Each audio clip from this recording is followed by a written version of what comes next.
Good afternoon, everyone, and welcome to our Price Formation Enhancement Scarcity Pricing Policy Development Working Group for Phase 2 of the Price Formation Working Group series. My name is Brenda Marquez. On behalf of the Stakeholder Affairs at the California ISO, we welcome you to this meeting. This call has a few meeting reminders as this call is being recorded for informational and convenience purposes only. Any related transcriptions should not be reprinted without the ISO's permission. This meeting is also structured to stimulate dialogue as well as engage different perspectives. So we will be covering a slide for those who want to participate with verbal and chat questions. Also, these comments that are provided through the audio recording or through this meeting, please be mindful to keep the professional and respectful for both our panelists and speakers and audience members who are here today.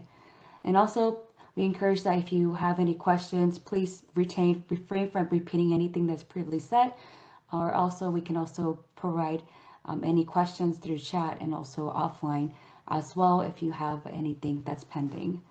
At this time, the instructions to raise your hand are provided as follows, is that if you open that chat window underneath the participant window, if you're on the mobile desktop, computer, laptop, it'll allow you to see the raise hand icon located above the chat window. It'll let you click on it.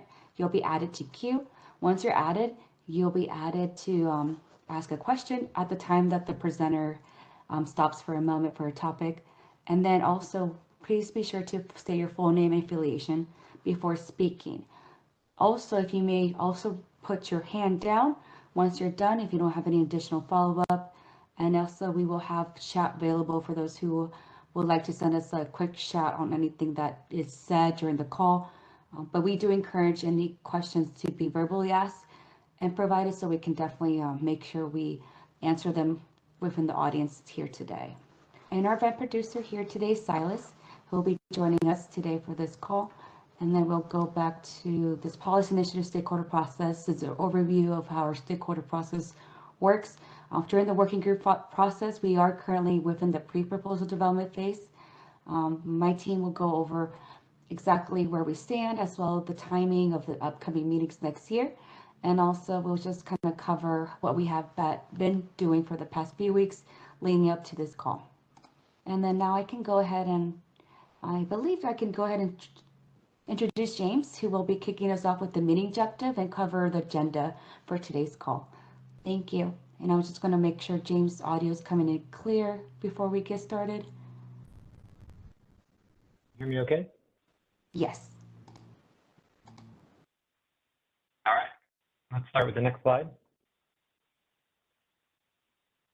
So first, welcome everyone. I believe this is the 5th Price Formation Enhancements Working Group for Phase 2, and today is the first discussion in a series of discussions on scarcity pricing.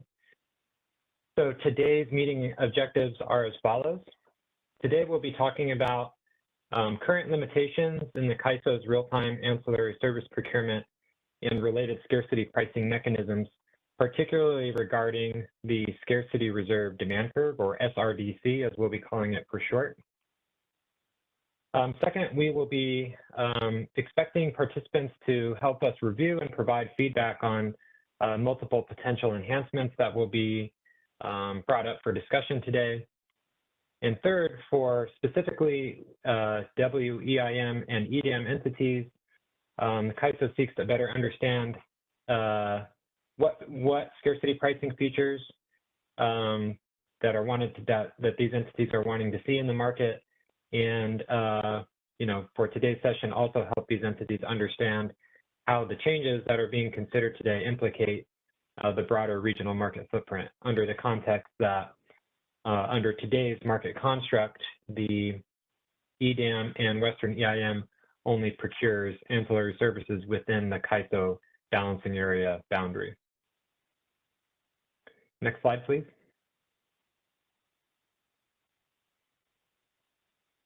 So as I mentioned, today is the first of several discussions planned for scarcity pricing. These are the anticipated dates and subjects of these discussions. So as I mentioned today, we are talking about scarcity pricing as it relates to ancillary service procurement and the scarcity reserve demand curve. The scarcity reserve demand curve is an existing CAISO market feature, and we're going to be talking about its potential limitations and improvements that can be made to ancillary service procurement that may provide better scarcity pricing signals from the scarcity reserve demand curve. In early January, we will come back to this working group and talk about market-based mechanisms for prices to rise gradually as the risk of shortages increase and the system approaches scarcity conditions. So that implicates potentially extending the existing reserve demand curve outward to incorporate more or sort of a wider reserve margin. We'll talk about that then.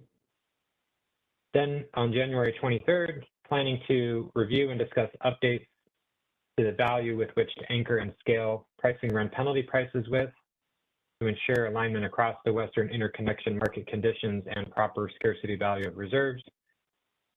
And finally, on February 6th, the plan is to discuss market mechanisms to incorporate the pricing impacts of emergency actions during scarcity events. So after some pause there, we'll come back to the working group in March after we've had some additional time to further the discussion in a separate forum on fast start pricing. We plan to have a session dedicated towards discussing interactions between scarcity pricing and fast start pricing. And then as a reminder, there are a few TBD sessions planned for the working group series. So there will be opportunity in the month of April to have some overflow sessions if the discussion warrants additional time, or if there are additional topics that come up during these working group meetings with which we need to dedicate another session that we weren't able to reasonably anticipate in advance. So that encompasses the entire month of April before the CAISO's current plan, which is to produce straw proposals for both scarcity pricing and market power mitigation as one proposal in May, and also separately for fast start pricing as a separate proposal also in May. And again, these dates as of now are tentative. They're just to give you a sense of the planning of roughly what dates and topics will be discussed in future sessions in case any stakeholders, working group participants would like to provide presentations to the working group. So we're actively seeking stakeholder participation directly in the working group by those who may be willing to provide some slides or materials to talk with the working group.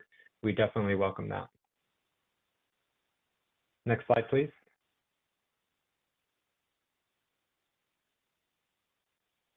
Here's an overview of today's workshop agenda. There were no stakeholders that provided materials for today's discussion, so today I will be representing the ISO and leading a brief discussion on scarcity pricing background to help reorient us around this topic. And then we will be talking about exploring potential enhancements specifically to real-time ancillary service procurement with an eye towards how these enhancements impact the CAISO's existing scarcity reserve demand curve. There'll be ample time for open discussion and Q&A. Feel free to raise your hand if you have a question at any time. You don't have to wait till the end.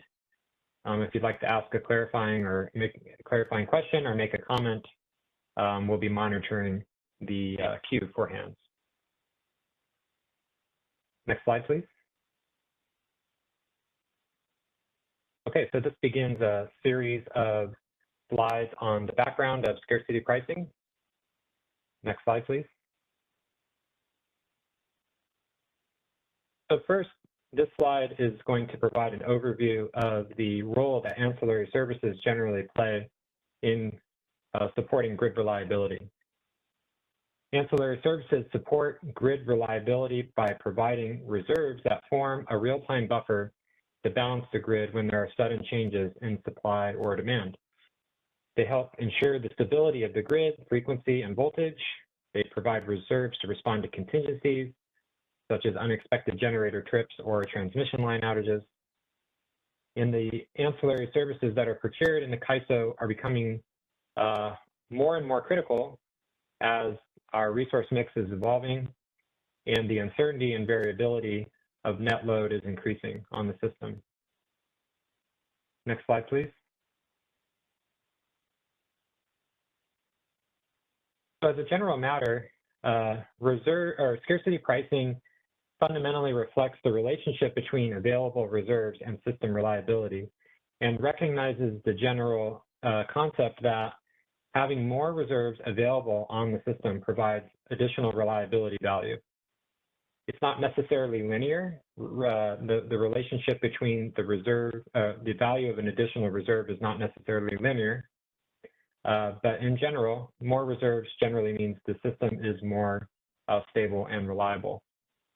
And so the concept of scarcity pricing kicks in because as available reserves decrease and the reliability or stability of the grid becomes more at risk, the prices in the market will reflect this growing risk of reliability issues, so to incentivize additional resources to be available and for demand to leave the system.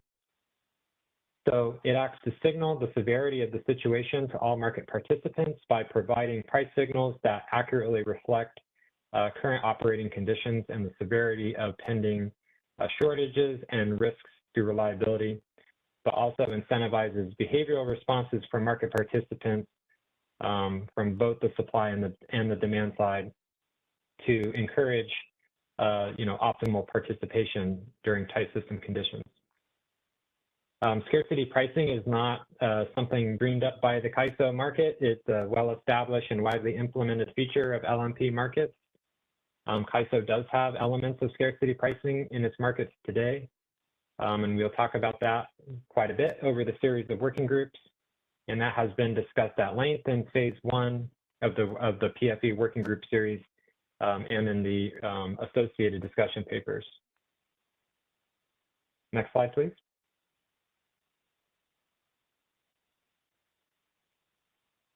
So that was some general overview about the reliability, why ancillary services provide reliability to the grid, and why, generally speaking, more reserves available to the market leads to more reliable systems. Now we'll talk specifically about the function of the scarcity reserve demand curve in the CAISO and its role in scarcity pricing. So CAISO's scarcity reserve demand curve is a tiered curve that's used to set ancillary service marginal prices when there is a shortage of ancillary service supply.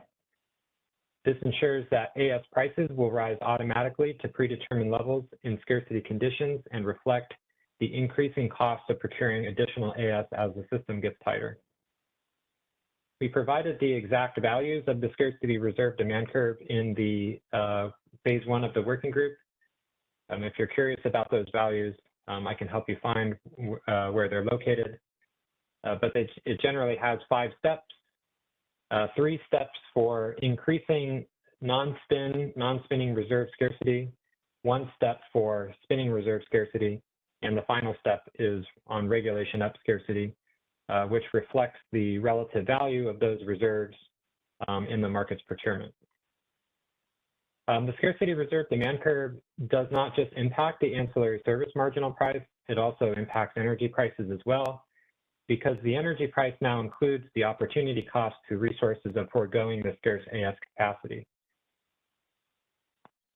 So it's important to note that the scarcity reserve demand curve is not just intended to affect ancillary service marginal prices in the market, but because ancillary services and energy are co-optimized in the market, the price of energy is also implicated by the scarcity reserve demand curve because of this opportunity cost. Next slide, please.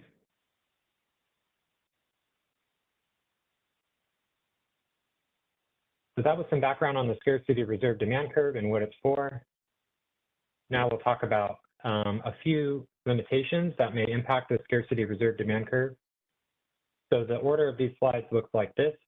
In these set of slides, we will talk about just the limitations, and in the upcoming slides, we will talk in detail about what can possibly be done about these limitations, if anything. So just a note here that on these next upcoming slides, maybe 5 or 6 of them, there's not a lot of discussion about what's to be done about these, and that will happen later in the presentation. So the first limitation we want to talk about is that the real-time market only procures incremental ancillary service awards beyond the quantity that's procured in the day-ahead market. So today, the CAISO's market procures 100% of the CAISO BA's forecasted AS requirements in the day-ahead market. The incremental AS procurement, which, you know, in the real-time market, the market does not then fully co-optimize or re-optimize the ancillary service. The ancillary service awards that are procured in the day-ahead market are generally fixed in real time, subject to those resources still being available. So it's only incremental AS procurement that could either happen if the real-time market forecast for ancillary service increases relative to the day-ahead quantity, or the real-time market needs to procure ancillary service on resources that are no longer available. So it's not, by calling it incremental AS, it's not always just more AS than what was procured in the day-ahead. It can also be replacement from day-ahead market procured reserves that are no longer available. But in any case, because the market only re-optimizes a subset of the AS, it may not fully capture this extent of AS scarcity in real time, which could potentially delay the triggering of the scarcity reserve demand curve or avoid it at all, and lead to underpricing of AS and also energy during periods of emerging scarcity. So we think that potentially full AS reoptimization would lead to better real-time price formation, because the market could better reflect the updated real-time system conditions and costs of resources by being able to release day-ahead market AS capacity that could be more valuable for energy or other services in real time.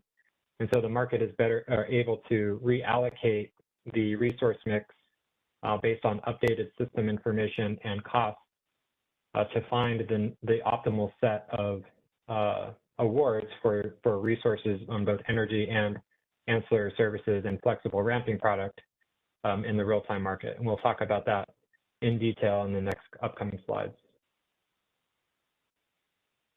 Next slide, please. The second limitation that we'll talk about is that the real-time market only procures incremental AS awards in the 15-minute market, or FMM, and not in RTD, which is the 5-minute market. So in the FMM, the energy price incorporates the opportunity cost of providing AS, but in RTD, they will not. And this could lead to potentially misalignment between system needs and prices between the two market runs.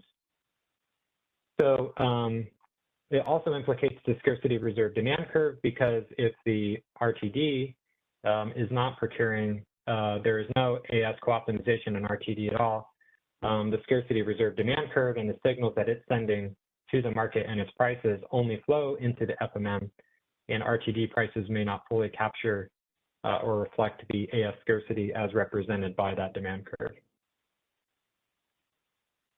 I'll pause for a question. Hello, James, can you hear me? Yes, hello. Great. This is Alva from PG&E. Going back to your slide on reoptimization, I wanted to ask about one word you had there, and whether the concept of releasing AS, are you implying decremental bids on AS or some other process in terms of how AS would be released in such a reoptimization, or is it just not defined at this point? Yeah, it's a good clarification. Could we go to the previous slide, slide 12, please? So Alva's referring to the final bullet here in the term, releasing day-ahead market AS capacity. So there's kind of two ways to think of this, Alva. So one way is that the CAISO market dispatches contingency reserves into energy through a process that we call the real-time contingency dispatch. that has to be manually activated in the case of a contingency. And that involves, and so that may be one way to consider the term releasing capacity. But in this context, what I'm meaning is not that process, which is the conversion of an AS award to an energy dispatch. In this case, releasing is only in the procurement, the market procurement of the awards. So to release the day-ahead market AS capacity is just to say that in real time, you would not fix these awards. You would subject them to reallocation across the resource fleet in case there are differing system conditions or resources. And so, yes, you could potentially, that could potentially implicate decremental AS awards or incremental AS awards. So I hope that helps. It did, and I think you kind of, it occurred to me as you were talking about it that it could be a process where CAISO would simply say you're no longer obligated to your day ahead award, and then rebid as you wish or as you're required to rebid, or potentially you could have a case where market participants would actually bid to buy back their AS, but either of those would fit into the context of what you're talking about. Yes, and we will have a few slides dedicated to this concept coming up, so good foreshadowing. Thank you. Thank you. Thank you. Any other participants want to follow on to Alba's question or make another comment?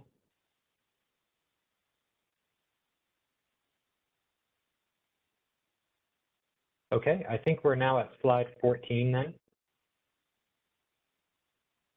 This is the third limitation that's been brought up by the working group impacted by SRD, the scarcity reserve demand curve. And I guess I should pause to reflect that at least 3 of these 4 limitations were discussed in the phase 1 of the working group series. So these should not necessarily be, if for folks that have been following the price formation enhancements, should not necessarily be new news to you. But the third limitation today is that the markets only procure ancillary service within the CAISO BAA, and that's true in the Western EIM today, and also in the upcoming EDAM. So the WEAM and EDAM market structure delegates the responsibility for AS procurement and management to individual WEAM entities outside the CAISO. So in a sense, they're sort of self-provided to the market. And because the CAISO balancing area has co-optimized energy and ancillary service and also has this scarcity reserve demand curve dynamic, this could create some asymmetry in the pricing between CAISO and other BAs because of this fact. So we'll talk a little bit more about this in some upcoming slides. But one of the concepts coming out of the first phase of the working group is that this maybe suggests the need to explore whether it's possible to extend scarcity reserve demand curve-like mechanisms for Western EIM and EDAM areas outside the CAISO BAA. And so we'll be actively seeking feedback on that point as the discussion goes on. But just to tee up here that, ideally, one concept that we talked about in the phase 1 of the working group sessions is that to the best extent possible, we should try to seek or to achieve scarcity pricing mechanisms that are symmetric across the market footprint. And so just by the extent that the CAISO is the only balancing area in these regional markets that have AS procured through the market, there's an opportunity to think about how we could correct some of that asymmetry. Next slide, please. This is a new discussion point that was not present in the phase 1 discussion, but we think it warrants some attention from the working group. And we'll be talking about this here, presenting arguments for and against this concept. But today in the CAISO, arming load does not trigger the scarcity reserve demand curve. So the practice of arming load is when system operators inform load-serving entities within the CAISO to prepare to drop load in a controlled manner in case there is a generation contingency. And this generally is triggered or prompted by an EEA3 declaration. And so if you remember your EEA orders, EEA3 is the order with which CAISO operators ask load-serving entities to arm load in this practice. It's not yet, EEA3 does not necessarily mean load shedding, but it does indicate that this arming load process is occurring. And so what's happening in the market is that when this load is armed, it counts for the contingency reserve requirement, and therefore makes the resources, at least some of the resources that are providing contingency reserves, available to serve load through energy dispatch instead of through contingency reserve. And when this happens, the scarcity reserve demand curve is not triggered. So we'll be presenting some arguments for and against why one may want to think about if it's appropriate for the scarcity reserve demand curve to trigger when an EEA3 is declared and load is armed. Next slide, please. Okay, so those are the issues that we are going to talk about today. And the enhancements that we'll see on the following slides are intended to address in part or in whole some of these concepts. And so we're seeking some pretty active feedback from the working group about the pros and cons and trade-offs of these sorts of enhancements. So let's start with the next slide, please. So first, before I move on, or actually before I talk about this slide, I saw a question come up in the queue. So maybe before moving on, we can take the question. Hey, James, it's Mark Smith with Calpine. When you arm load, weren't there conditions in one of the energy pricing proposals that you folks considered over the last couple of years to move energy prices up to the cap when you armed load? And then wouldn't FMM co-optimize AS in energy in that case? Great question. Yeah, and that deserved an explanation on that slide. Could we go back to slide 15, please? That would have been a helpful bullet to include, Mark, but you're right. So back in the policy initiative that was called Summer Enhancements for 2020, or Market Enhancements for Summer 2021 Readiness, that were a series of market updates in response to the reliability conditions over the summer of 2020. One of the changes the ISO made was that when system operators ask load-serving entities to arm load, that the bids that they use, it now frees up some quantity of spinning reserve or non-spinning reserve to be converted into energy bids. And the CAISO takes those energy bids and places them at the bid cap, whether it's 1,000 or 2,000, as opposed to including those bids into the market at their as-bid price. And the reason for that is to, as you mentioned, it doesn't guarantee that prices reach the cap because the market is still solving based on the bids, and it may not reach that level. However, what it doesn't do is unintentionally have a price suppressing effect where if you have, 500 to 1,000 megawatts of additional energy bids coming onto the system, and they are considered at their as-bid cost, it could have the effect of actually reducing the energy price during the EA3 announcement, which would be precisely the wrong direction for those bids to move, or the prices to move.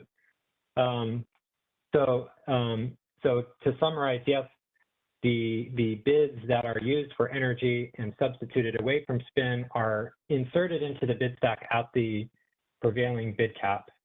But it's not necessarily a price floor for the market price at that time. The market could potentially clear energy at lower prices than that if those bids aren't used in the optimization. Does that help, Mark?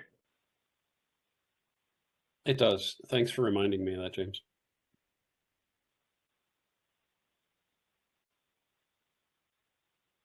Good question. Are there any follow-up questions to Mark's question or any comments that want to be made in extension of Mark's question before we move on?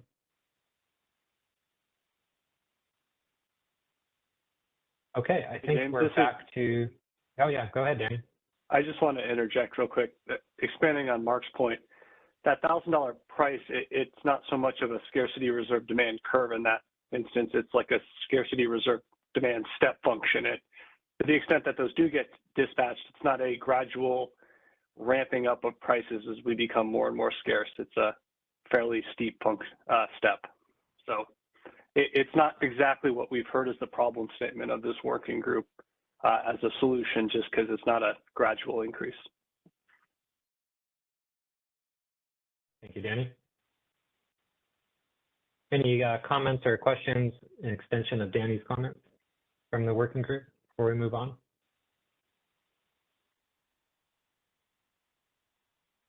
Okay, I think we are on slide 17. Thank you. So before we get into this, we know obviously we have a lot of Western EIM and potential EDAM participants on the call and participating in the working group, which we greatly consider.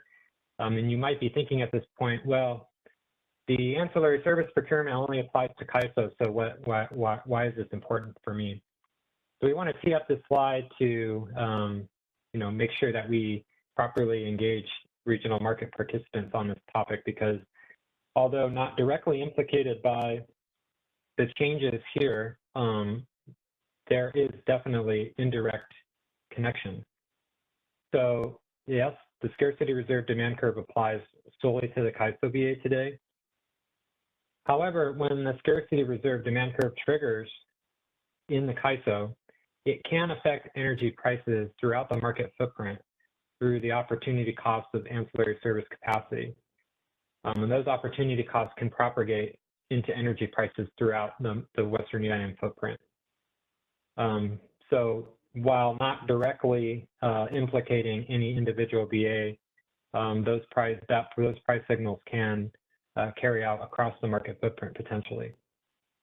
And also, as we look forward to the potential expansion of the market footprint and market services offered to regional market participants, which may one day come to include ancillary service procurement and therefore ancillary service and energy co-optimization in a potential future EDAM or Western EIM market. These issues would become relevant to market participants were that to happen across the region. And the team here is also requesting feedback from regional market participants on scarcity pricing features that they want to see available in the EDAM and the Western EIM. But first, by highlighting some existing features that relate to scarcity pricing in some way to keep in mind.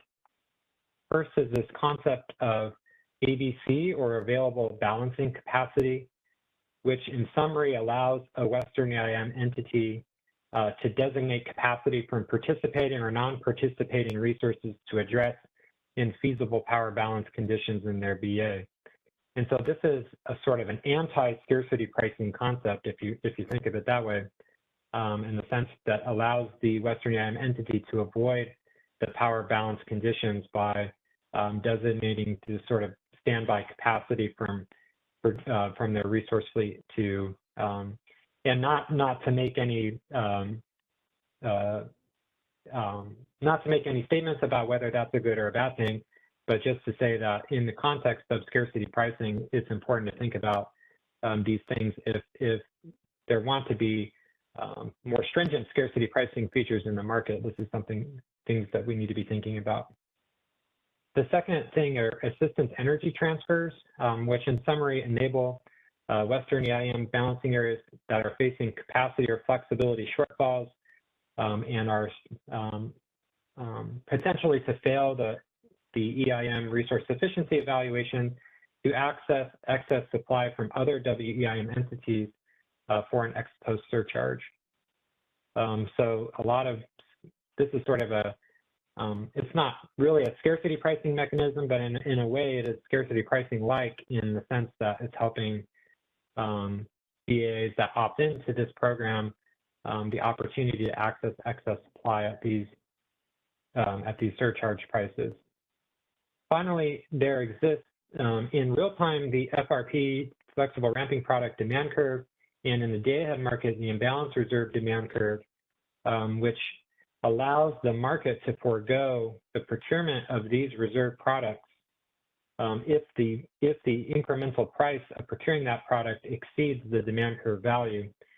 And because of the co-optimization of energy and these reserves in day-ahead and real time, that can also implicate the energy price as well and provide sort of an early flex or scarcity pricing signal. So we won't get into that much today. We'll talk much more about that in the next session when we talk about gradual prices rising and in advance of shortage conditions, because the uncertainty products and the ramping products are, they are economic reserves in the sense that they're not required, the CAISOs and the market footprint are not required to hold them because of some sort of reliability requirement, but they're economic in the sense that procuring these reserves helps lower system costs by holding reserves to address real-time and day-ahead ramping needs that can help avoid, high-cost situations where you're paying a lot to resolve ramping shortages in real time. So we'll pause here for a question, and then there will be more discussion here on considerations for the regional market. But if there are any regional market participants that would like to weigh in on any of the slides here, we'd more than welcome that at this time. So let's start with the first question.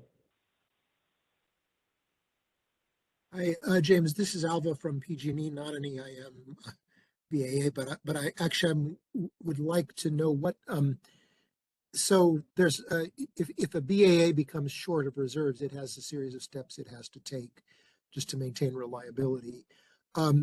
Aside from the devices you've described here, what happens in the market when there's a shortage? I mean, when there's a shortage of energy, I think the price just goes to the penalty price and implies that that becomes the price of energy in the BAA. I'm maybe speaking on knowledge. I am speaking unknowledgeable here, but what happens in the case of this sort of shortfall of reserves that you've described? If it occurs in another BAA, what happens in the market processes? Good question. So you're right. For energy, it's pretty straightforward. If there's a shortfall for energy, it should trigger a power balance constraint violation and therefore the associated penalty cost. However, the two concepts on the slide being available balancing capacity and potentially assistance energy transfers can help to avoid that situation in real time, which step in. Precisely, and that is good. It's not scarcity pricing, but that can be helpful operationally and economically. Now for reserves, because the Western EIM or the market that underpinning the Western EIM is not considering AS in its economic optimization, my understanding is the market operator does know through base schedules what, in potentially other ways, what resources that are participating in the EIM have set aside for the functional equivalent of AS capacity. So it's withheld from the market and can't be optimized, but it's not an economic consideration, it's just fixed. And so therefore, another thing to consider is that the market operator does not dictate the reserve requirements for the Western EIM participants where it does for the CAISO. And so there's also not a natural reference point for the market operator to use to say when an EIM entity that's not the CAISO is starting to become short. So for a combination of those two things, there really isn't any sort of economic price signal that's available to the broader market when a non-CAISO EIM area is becoming short of AX. Okay, so currently the ISO market operator would just simply take what the BAA provides them, either what's there or what it's replacing that capacity with if there were a shortfall. And it simply, since there is no AS requirement, it's just simply effectively just looking at the energy shortfall in the other BAAs. If that occurs, that will show up in the market, but otherwise it won't show up at all potentially.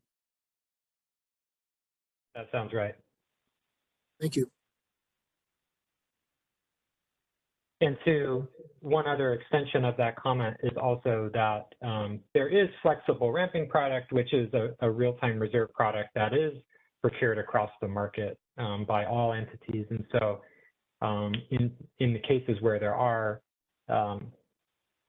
economic shortages of FRP, meaning that the market is willingly foregoing FRP procurement because it exceeds the incremental cost exceeds the demand curve value, that trade-off in the co-optimization does end up in the energy prices of the relevant EIMBA. So just one extension.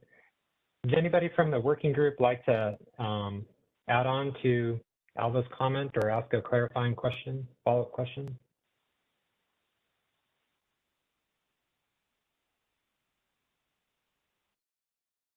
Okay, let's go to the next slide, please. Oh, there was one more comment, sorry. Let's stay on slide 17 and take the hand that popped up. Hi, this is Sybil from PGP. Thanks, this is really helpful and I appreciate you including the EIM, EDM perspective in the discussion here. I had more of a process question, which is, I thought that part of the next phase of the resource efficiency evaluation enhancements policy was going to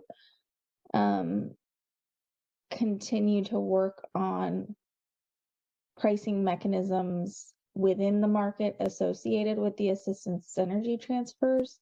And maybe I'm remembering that incorrectly, but maybe if Danny could opine on kind of how he sees that fitting in, or maybe I'm remembering wrong in terms of what was next on the list in that process. Because I think that the PGP perspective that we discussed with members is that we do support trying to figure out ways to get these signals into the market and the actual price formation, and generally support the problem statements that have already been developed in line with the scarcity design concepts here.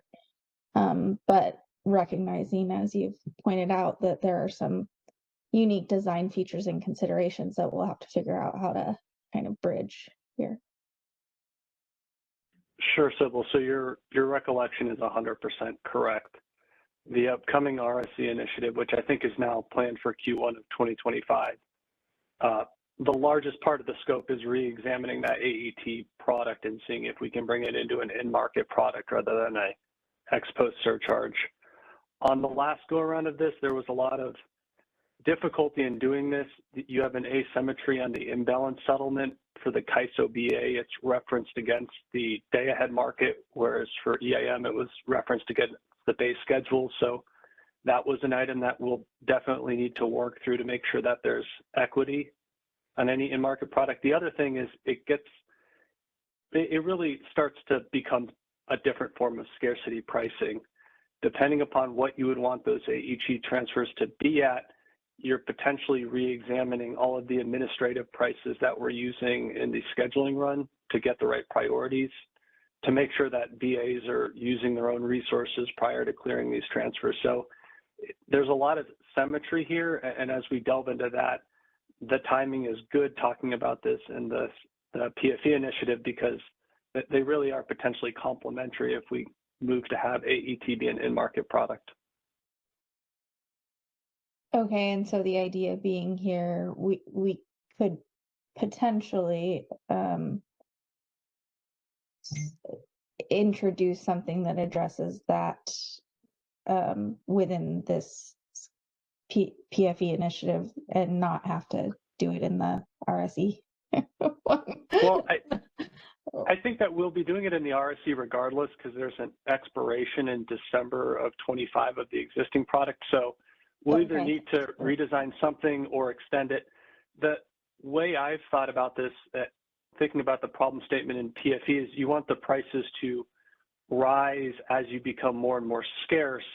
AET is almost, a BA is scarce and is looking for emergency assistance. And how do you reflect that in an in-market price signal? So maybe one way to look at it is the SRDC or an ORDC that'll come out of this process would handle how prices rise gradually as you become scarce up to the price caps. And then maybe AET is how do you reflect the emergency assistance that you're getting from that product beyond just normal operating and scarcity pricing. Okay, yeah, thanks. I think that's helpful clarification. And maybe it sort of puts that AET kind of in the same category of problem statement as the way that we were talking about demand response impacting prices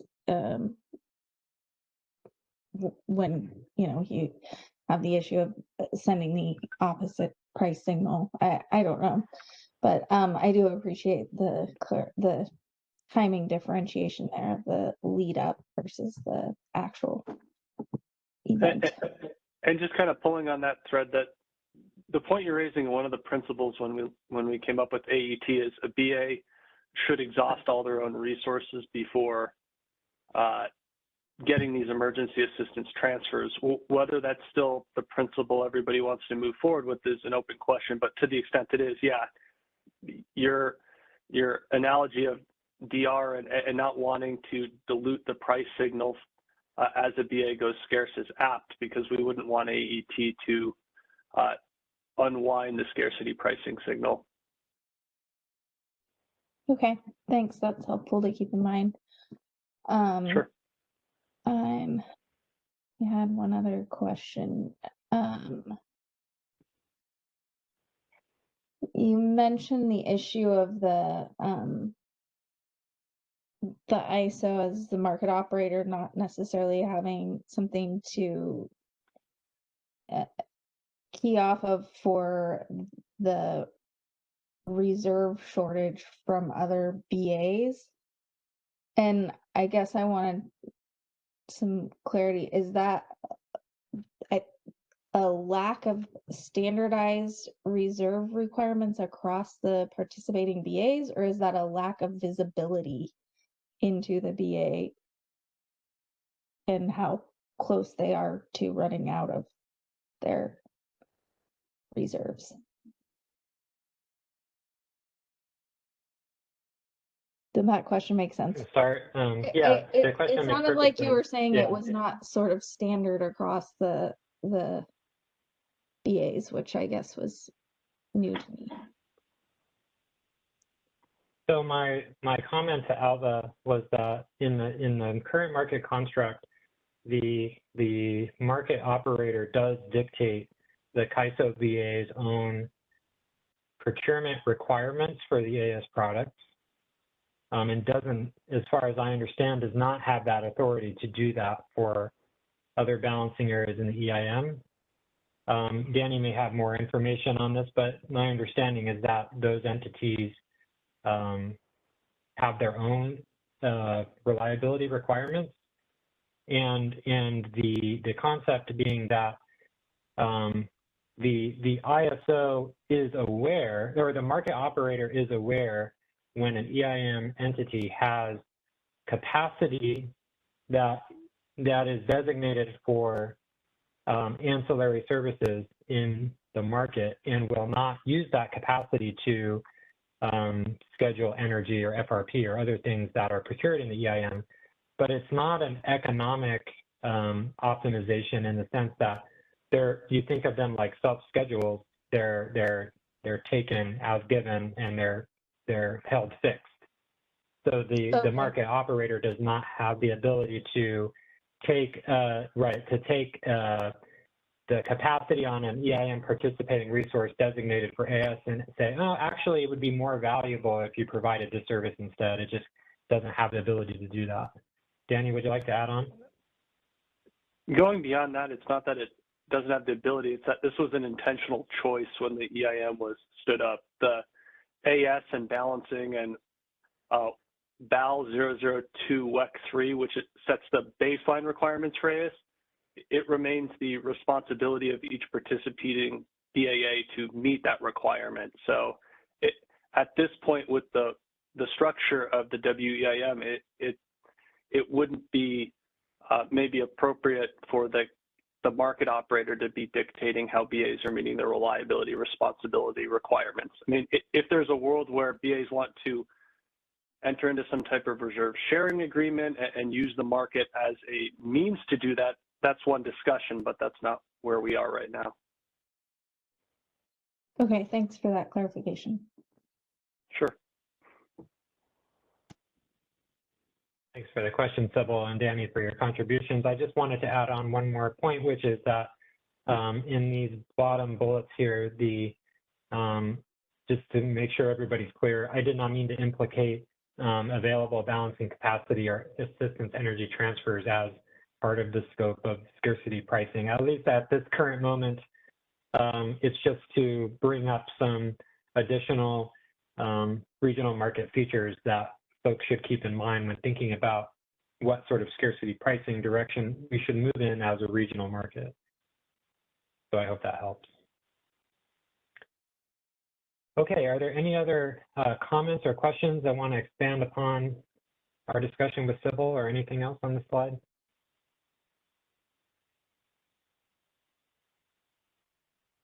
Okay, let's move to slide 18, please. Here's a list of potential enhancements that we'll discuss today. We won't stay on the slide long, but just to mention, we have quite a few things to talk about, so let's get right into it. Let's go into the next slide, please. This is slide 19. So before we talk about any of the potential enhancements to the ancillary service procurement as it relates to better market price formation in real time and also its impact on scarcity pricing, we do want to bring up this point here, which is that today the scheduling run penalty prices that exist for ancillary services in real time. Remember that the term scheduling run penalty price implicates the relative priority of different market schedules and constraints in the market.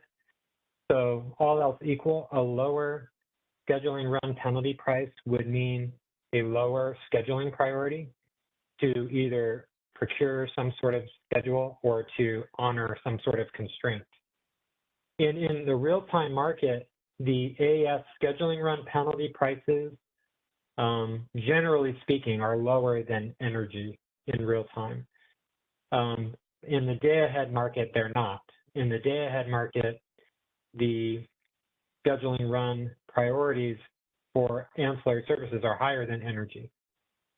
And that is intentional because in today's market construct, all of the ancillary service procurement, the 100% of the forecasted requirement is procured in the IFM or the day-ahead market. And therefore, only incremental quantities or replacement quantities are procured in real time, which which makes it appropriate for the scheduling run quantities in real time to be lower than energy.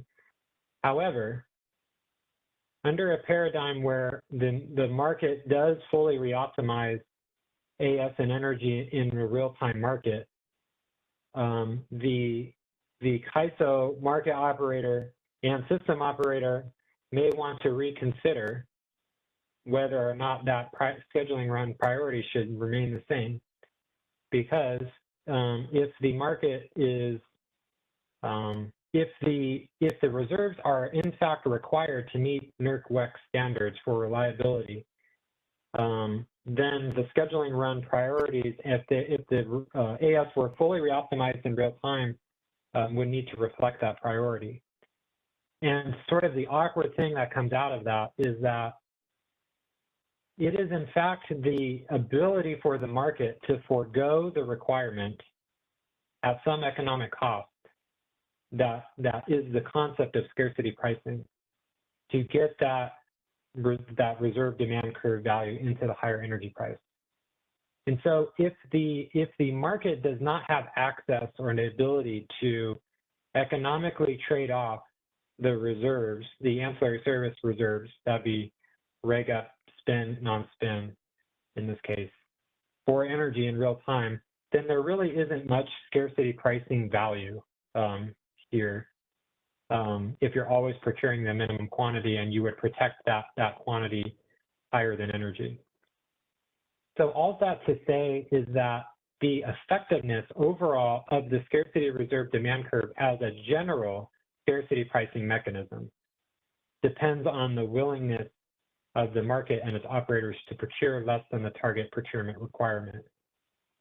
So that's something to keep in mind here. And I think some of these questions are still a little bit open as to, you know, how this might play out. And even if the market is not willing to forego any of these ancillary services requirements as short-term substitutes for energy, still there are undoubtedly price formation benefits generally of the enhancements that we're about to show, even if they don't extend all the way to scarcity pricing very strongly. So we'll revisit this at the very end, but I do want to provide that caveat that as a general matter, the CAISO price formation team thinks that for scarcity pricing generally, almost all of the bang for the buck is going to come in the next session, where we're talking about extending the reserve demand curve to more of the economic side of the equation. But not to say that the things we're about to see don't have general price formation benefits. Next slide, please. Okay, so the first thing that we wanted to bring up is the full reoptimization of ancillary services in real time. And for the purpose of this slide, the real time is talking about the 15-minute market for right now. So as we mentioned in the slides and have talked about at length in the first phase, the CAISO market only procures incremental or replacement reserves, ancillary services in real time. And we think that there are many benefits of fully reoptimizing the ancillary services in real time in FMM with energy. First is that it would provide greater grid reliability because it reduces the risk of reliability events and potentially lowers overall system operating costs, which we have to think about in connection with the next suggestion, and we'll get there in a second. Second, there are undoubtedly better price formation and market efficiency outcomes because it allows the market to allocate reserves and energy to resources in their most valuable use based on the most up-to-date system conditions and costs of the resources and the up-to-date actual scarcity of ancillary services in real time, which should lead to, one, more accurate price signals for the AS products and for energy in real time, and more efficient resource allocation than is done today by fixing the day-ahead the AS awards at the day-ahead market schedules. Now, there are some potential challenges to think about that we'll have to work through. First, that system operators will find it more difficult to track ancillary service as it moves between resources in this manner, which at the moment is a non-starter for our operations team without higher deliverability assurance. So in our markets today, we have, I think it's fair to say, a limited construct of deliverability for our ancillary service products, where we do have ancillary service regions that take into account the mission path in the CAISO control area. However, the daily and difficult task for operators to track and manage the deliverability of ancillary services between the day-ahead market and the real-time. And at present moment, that kind of work cannot be done in the FMM timeframe. So in order for system operators to feel comfortable with re-optimizing the reserves in real time, there must be sufficient deliverability assurance in the market for that to happen, which we'll talk about on the next slide. Second, one more bullet on slide 20, please. There are some implementation challenges that we would have to think about because of the operational complexity. It would require enhanced deliverability tests for these products, which would likely implicate both the FMM and the IFM to have consistency between the markets, revision to settlement systems, and significant market software changes to pull this off. I will do slide 21 and then I'll pause because they're kind of a pair, and then I'll pause for questions. So I've teed up this concept of deliverability tests for ancillary services that are required for operational comfort, that by re-optimizing the reserves, that the market has assured sufficient deliverability not to create any reliability challenges. So in general, better deliverability tests for ancillary services can in itself provide some benefits. First being enhanced grid reliability, because you can ensure the market that the procured AS can be reliably delivered to where they're needed.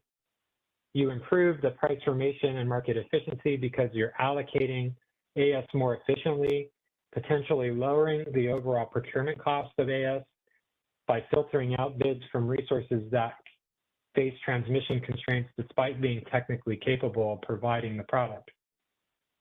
So you're allocating the products to resources that are most cost-effective and deliverable in combination, which improves the price formation and efficiency of the procurement. And finally, if you were able to do this, you would be able to reduce the operator actions that I described on the previous slide, which greatly reduces the manual amount of work that CAISO operators have to go through to ensure deliverability of these reserves. Now, there are a couple of challenges that we need to make clear on the slide.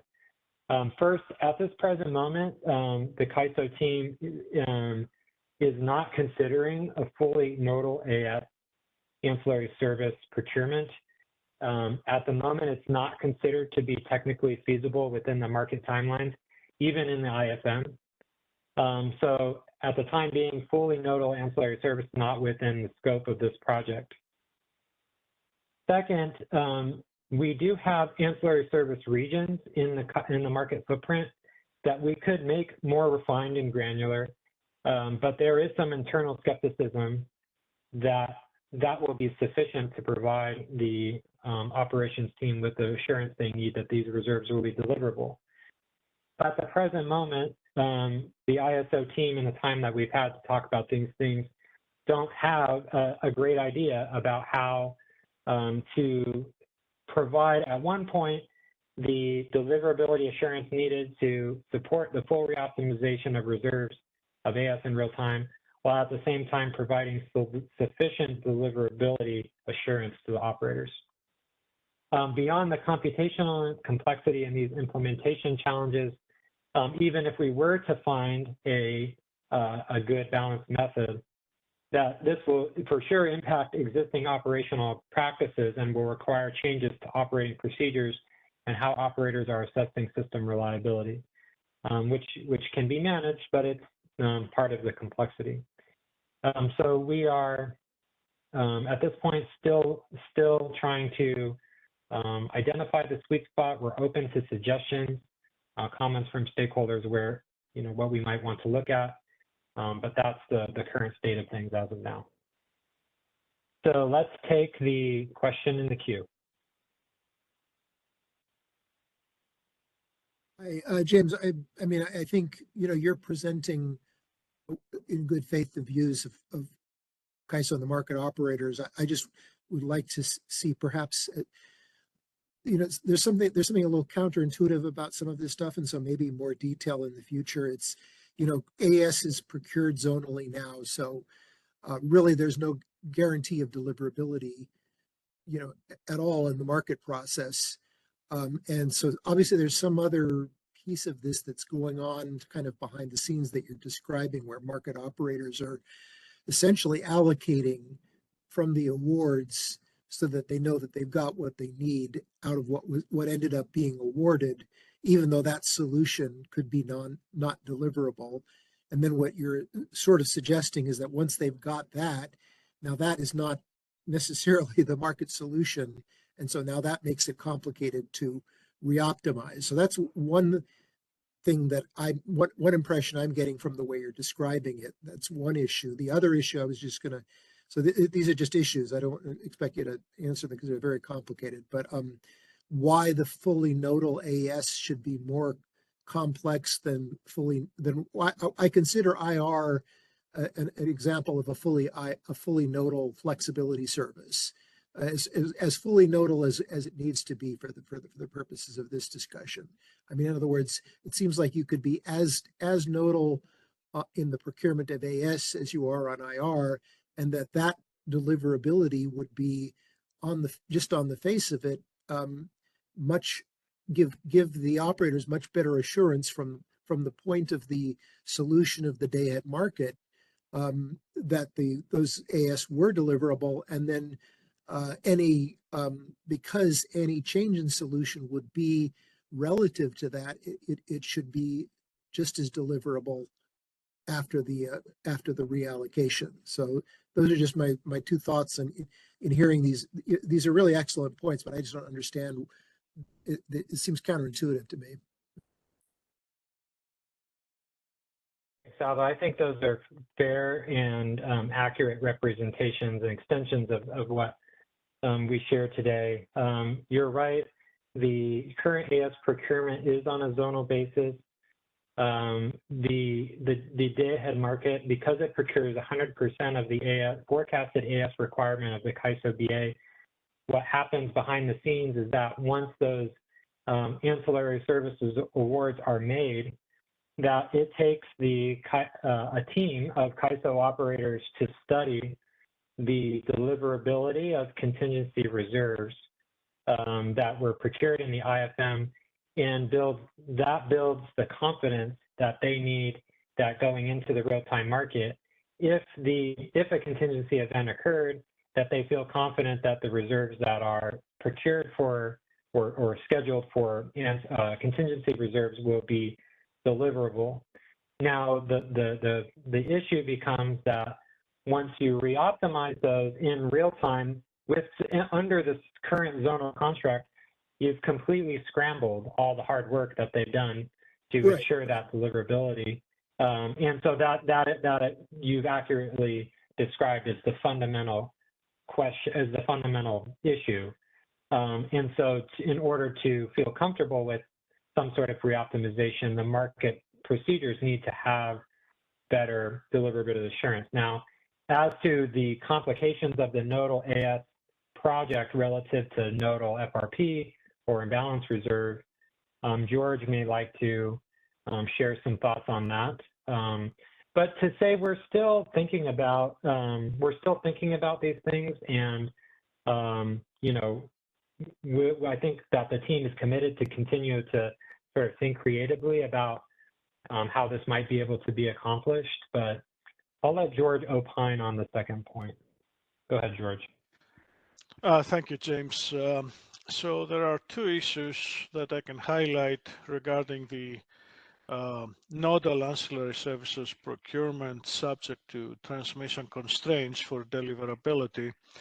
And one, of course, is the potential performance hit that was mentioned here, because it would require at least one or two or maybe multiple deliverability scenarios for the ancillary service in question, which essentially expands the problem that we need to solve in the similar fashion like the deployment scenarios for imbalance reserves uh, and flexible ramp have done for DAME and the real-time market. So it's becoming very difficult to solve these expanded problems because of the additional complexity, the solution time, and also the impact on the price formation, because those deliverability scenarios, they contribute contributions to the LMP. So it becomes very complicated, although the outcome may be desirable in the sense that the ancillary service marginal price at the location reflects the complication of congestion contributions from transmission constraints to the deployment scenario. So it has the effect that the ancillary services that are procured are deliverable with respect to those binding constraints. Now, this is not the only problem. The other problem is also practical in the sense that you have to define these deployment scenarios, what you're looking for. So for contingency reserves, maybe one obvious outcome is to define a deployment scenario that guards for your largest single contingency. Or another one would be to be a little bit more of a flat solution that we use in the uncertainty scenarios by, reflecting the requirement for contingency reserve as additionally load, evenly distributed over the demand. But there are many other possibilities too. For regulation, maybe one deployment scenario that would make sense is to consider the regulation reserve deployed at the units that they provided, with some, again, even deployment of regulation requirement over the demand. But these are all assumptions that they have their own complexities in analyzing and finding out what makes sense. And what makes sense in one case doesn't really guarantee you deliverability for other cases. So it could be quite difficult to agree and find a silver lining on what constitutes a reasonable deployment scenario and how you can keep them in a short number so that you can even have a hope for solving them. So I think it's a problem that it requires a lot more thinking, maybe better technology, and one that we should probably be more attuned to address in the future. Whereas for now, we can look at alternative solutions like the regional procurement and how we can improve that, or other possibilities that are more technologically feasible. Thank you. Thank you, George. I mean, I think the timeline of this is not full. Obviously, it could be quite, versus some of the other things you're proposing, this could be further into the future. Just 2 points I would say. One is that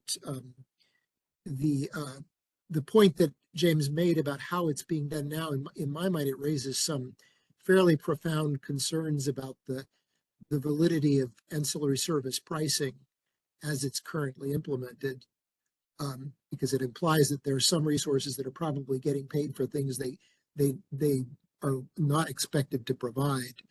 And the other is, I think maybe we'll get, I think, this whole idea of the deployment scenarios is a really interesting one. And in EDAM, maybe you'll get experience out of how that works that will inform this question of how you can essentially do something similar for AS. But I think there's a lot to be learned on that count before I wouldn't feel comfortable with you just putting in contingency scenarios and going to something like this tomorrow, certainly. But I think it is the direction things should go in the future. Thank you. I agree. And as I mentioned, there are other ways that could be doing in the meantime. I mean, we're all concerned about awarding, capacity to units that they cannot deliver it. But instead of potentially addressing this problem dynamically within the solution with, complex deployment scenarios, we could probably do not as well, but maybe to a satisfactory effect by screening and identifying resources behind constraints outside of the solution previously, either from the previous iteration or from the market power mitigation path that always comes before the market solution. So these are other avenues that we can explore where we can address this issue and could potentially provide satisfactory results without going down the expensive path of deployment scenario. So we should be looking at all these possibilities. Thanks, George.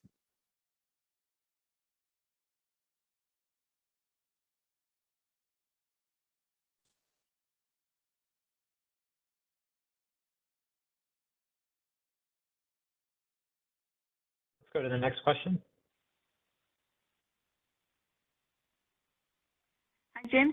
This is JK from PG&E. Can you hear me? Yes.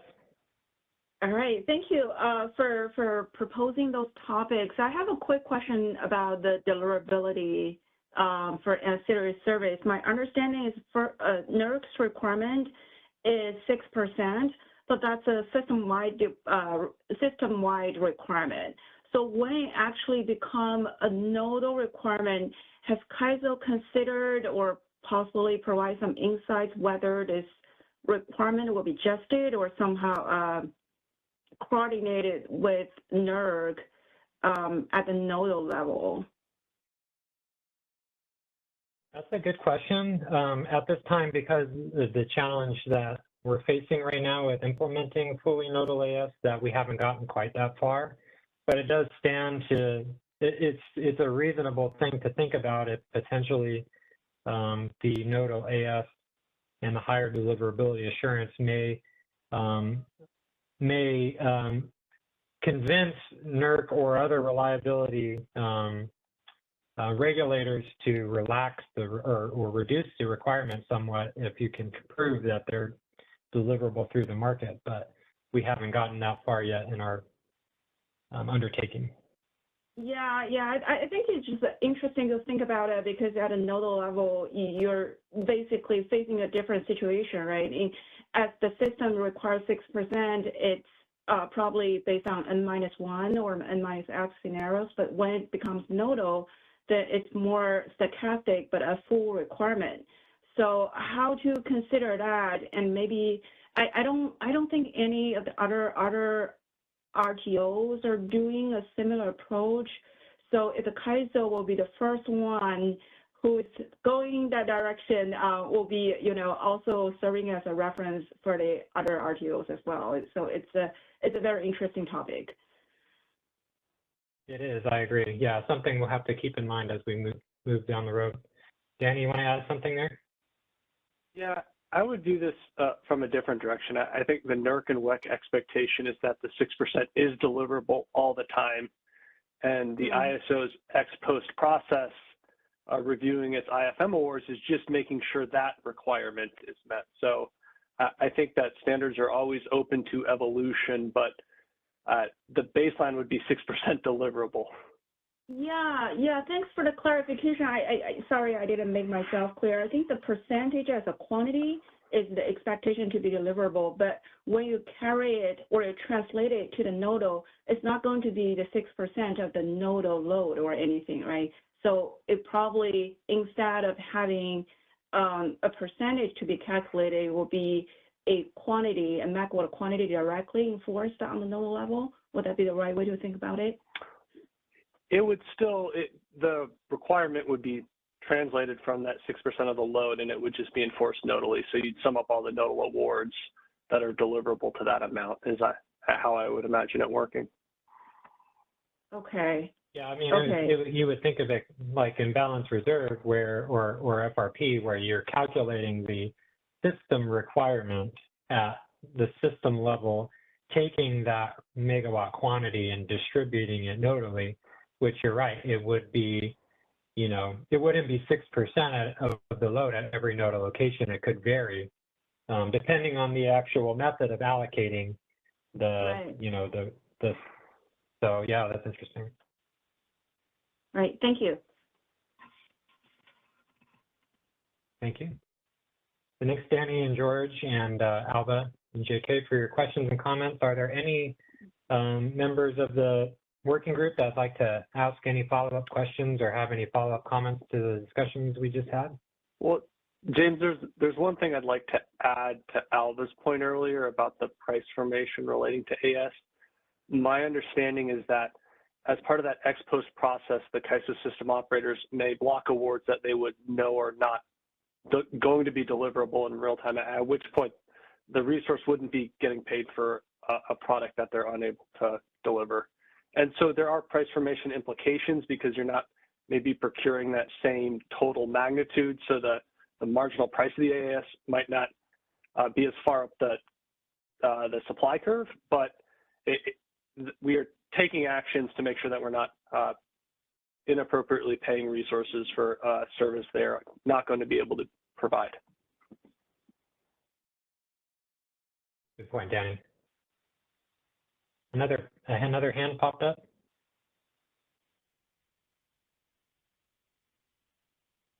Hey, James, Dan from the Energy Authority.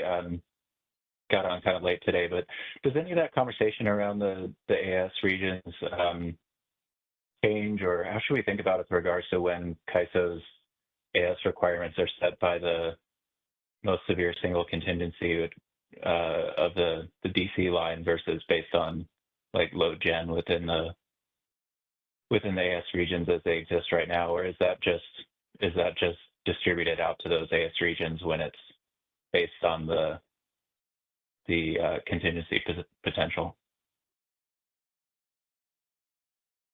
Good question. I'm not sure if Danny or George want to weigh in here. Please do.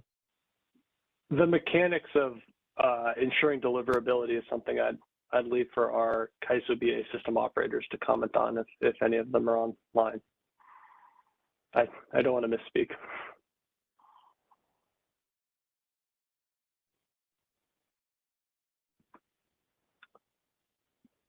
In any case, we can we can get back. We can get more information out there. Yeah, I was gonna say the same thing. We can get more information out there in a future session. But yeah, I'm just as nervous not to misquote what actually happened. Yeah, sure. I guess just when we next revisit this, it'd be good to think about it. I haven't looked at some of that data or thought about it for a couple of years since that. I don't know, some changes went into place a couple of years ago around that, and it seemed like during on-peak, off-peak hours, there's different references, and depending seasonally also. So it would just be interesting to hear a little bit more how that actually plays out if we are headed in the direction of deliverability tests, just how it plays out under different scenarios. Thanks, Dan. Any questions or comments building on Dan's question before we move on?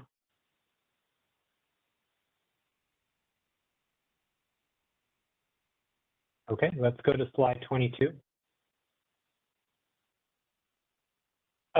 So the previous discussion was around re-optimizing reserves in the 15-minute market and the potential to enhance the deliverability of reserves in order to have operators feel comfortable that the market awards are going to be deliverable and the contingencies can be addressed when they arise without violating transmission constraints.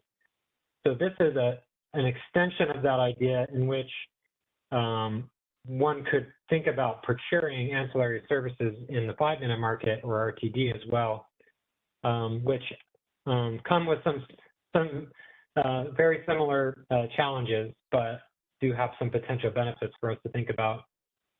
In general, the benefits of ancillary service re-optimization and its implications on market efficiency price formation and potentially grid reliability are the same, that the market is able to better align the market outcomes and actual system conditions at the time the market runs, and maximizes the utilization of available AS resources that provides cost savings and potentially lower overall AS procurement costs, because you're able to sort of reshuffle AS awards to resources that are can more cheaply provide it, and also the potential impacts of system savings on energy prices as well. There are no, today, there are no settlements of AS in the 5-minute market, and so there aren't any 5-minute AS marginal prices, but to the extent that we were to extend ancillary service procurement into the 5-minute market, you would have the 5-minute energy prices, and that incorporate the value and scarcity of ancillary services, and the reserve shortage prices into the 5-minute market as well, which may provide more consistent price signals between the ISM, the FMM, and the RTD. Now, there are some very tough challenges here to think about. Implementation-wise would require significant market software changes, updates to settlement, and some resolution of technical challenges that would need to be overcome in order to pull this off. Notwithstanding the complications of the deliverability, but there are its own challenges, which is simply the existing paradigm in getting ancillary services into the 5-minute market. This would undoubtedly require new operational tools and procedures, just as the last slide, because you're re-optimizing these reserves on even a shorter time frame than the FMM, which means that the deliverability assurance has to be even more tight in order to make that possible. At this point, our internal discussions have basically, for transparency, our basic thought is that we're not sure at this point if the benefits of thinking about ancillary service in procurement in the 5-minute market are proportional to the significant added complexity of doing so, notwithstanding the challenges of coming up with a sufficient solution for the deliverability challenge. So we seek some feedback from the working group if folks feel strongly that the CAISO should continue to pursue this and to think about in its quest for trying to find a solution to the deliverability problem, if we should be thinking about extending that into the RTD or not. So I'll just pause there to see if there's any comments or questions on this slide.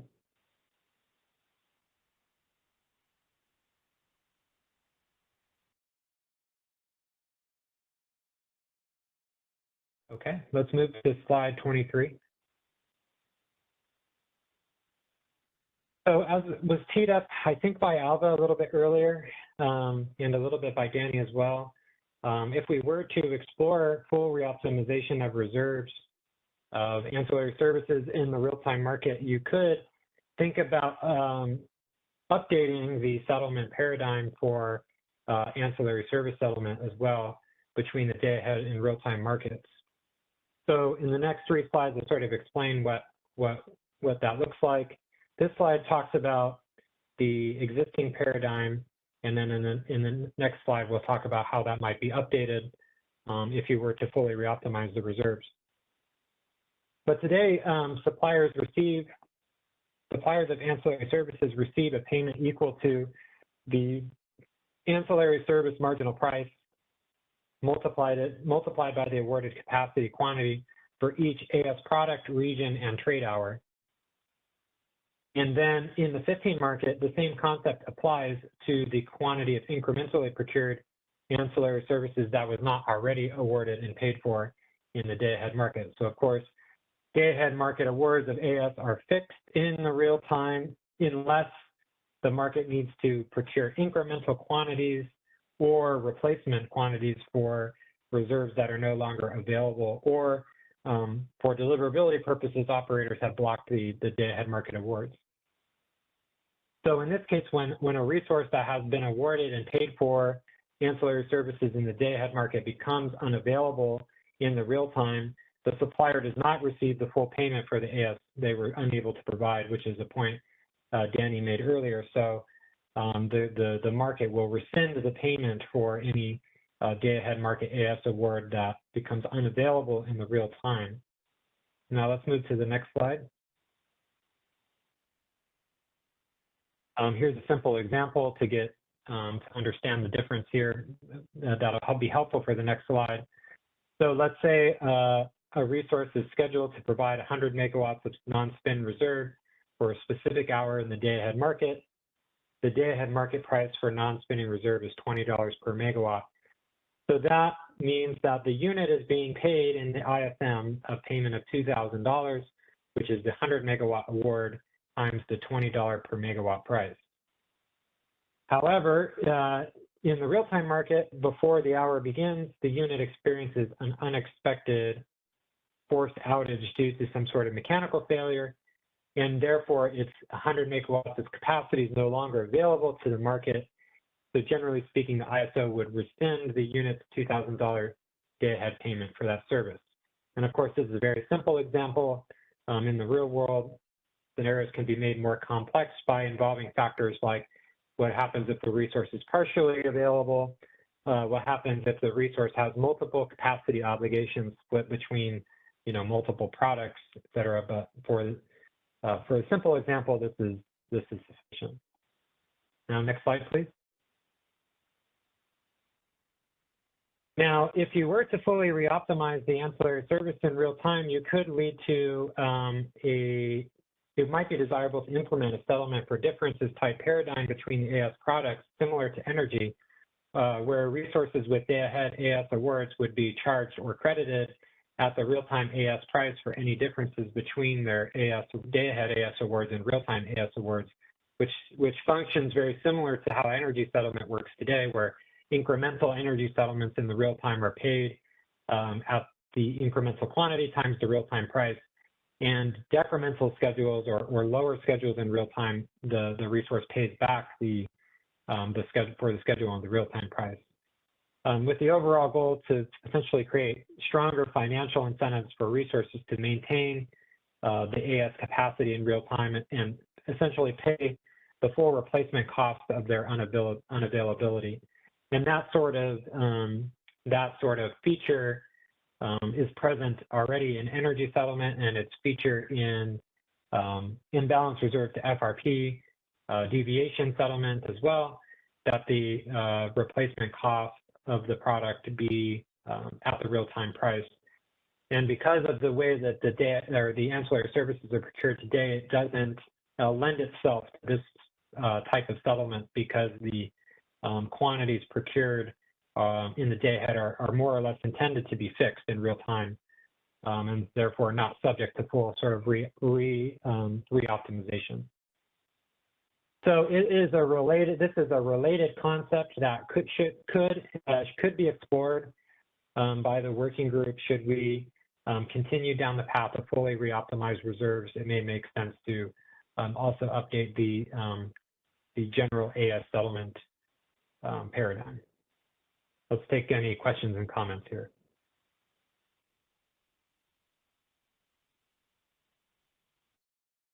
Hi, James, this is J.K. Wang from PG&E. I think your last sentence sort of already answered my question. So I guess my question is, I understand a lot of these topics are related, but they seems, more extension than exactly under the scope of scarcity pricing.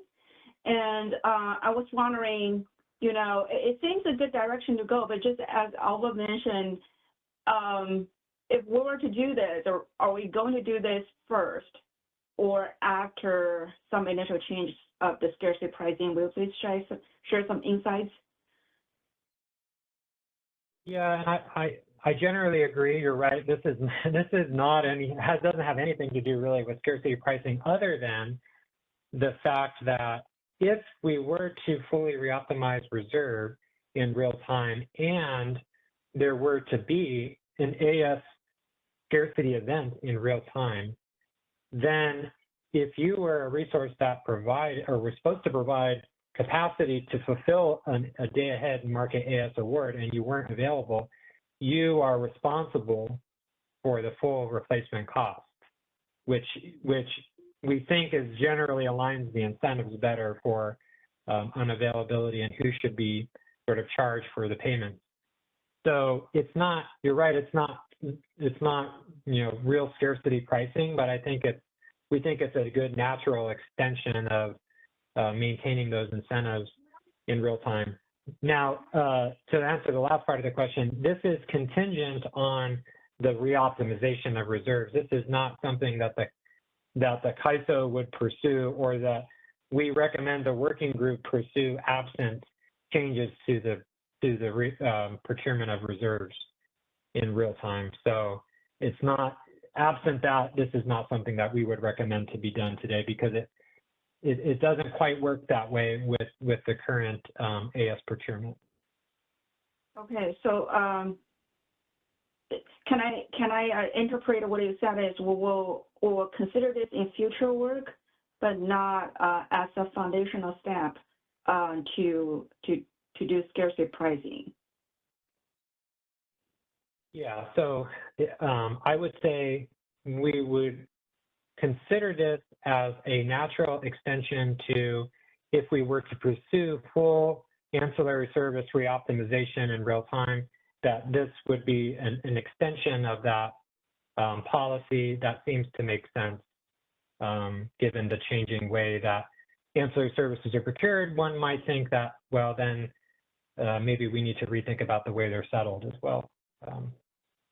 Okay, and then just follow on that very quickly. Procurement of ancillary service in real time and the full optimization of ancillary service in real time, they are also like seems to be more accurately to be speaking like the enhancements of ancillary service. Of course, as you mentioned, they are related to scarcity pricing. Like for those topics, do you consider those are foundational steps doing a scarcity pricing, or they are something to consider later? Well, I mentioned this a little bit in the beginning, but I will sort of talk about it again.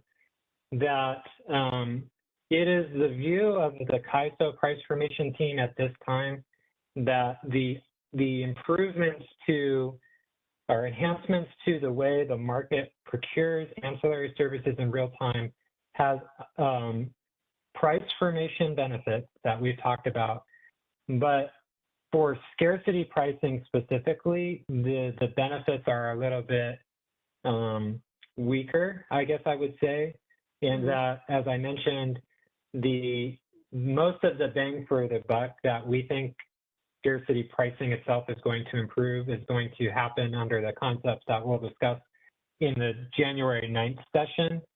Because of this, as we mentioned, in order for the scarcity reserve demand curve to actually trigger, you need to be short. You need the market to be willing to go short of the required ancillary service product, which generally speaking, you don't want to be doing. And so this will allow for scarcity pricing signals to kick in at very extreme times. For example, we'll talk about later whether that should include arming load in an EA3 or not.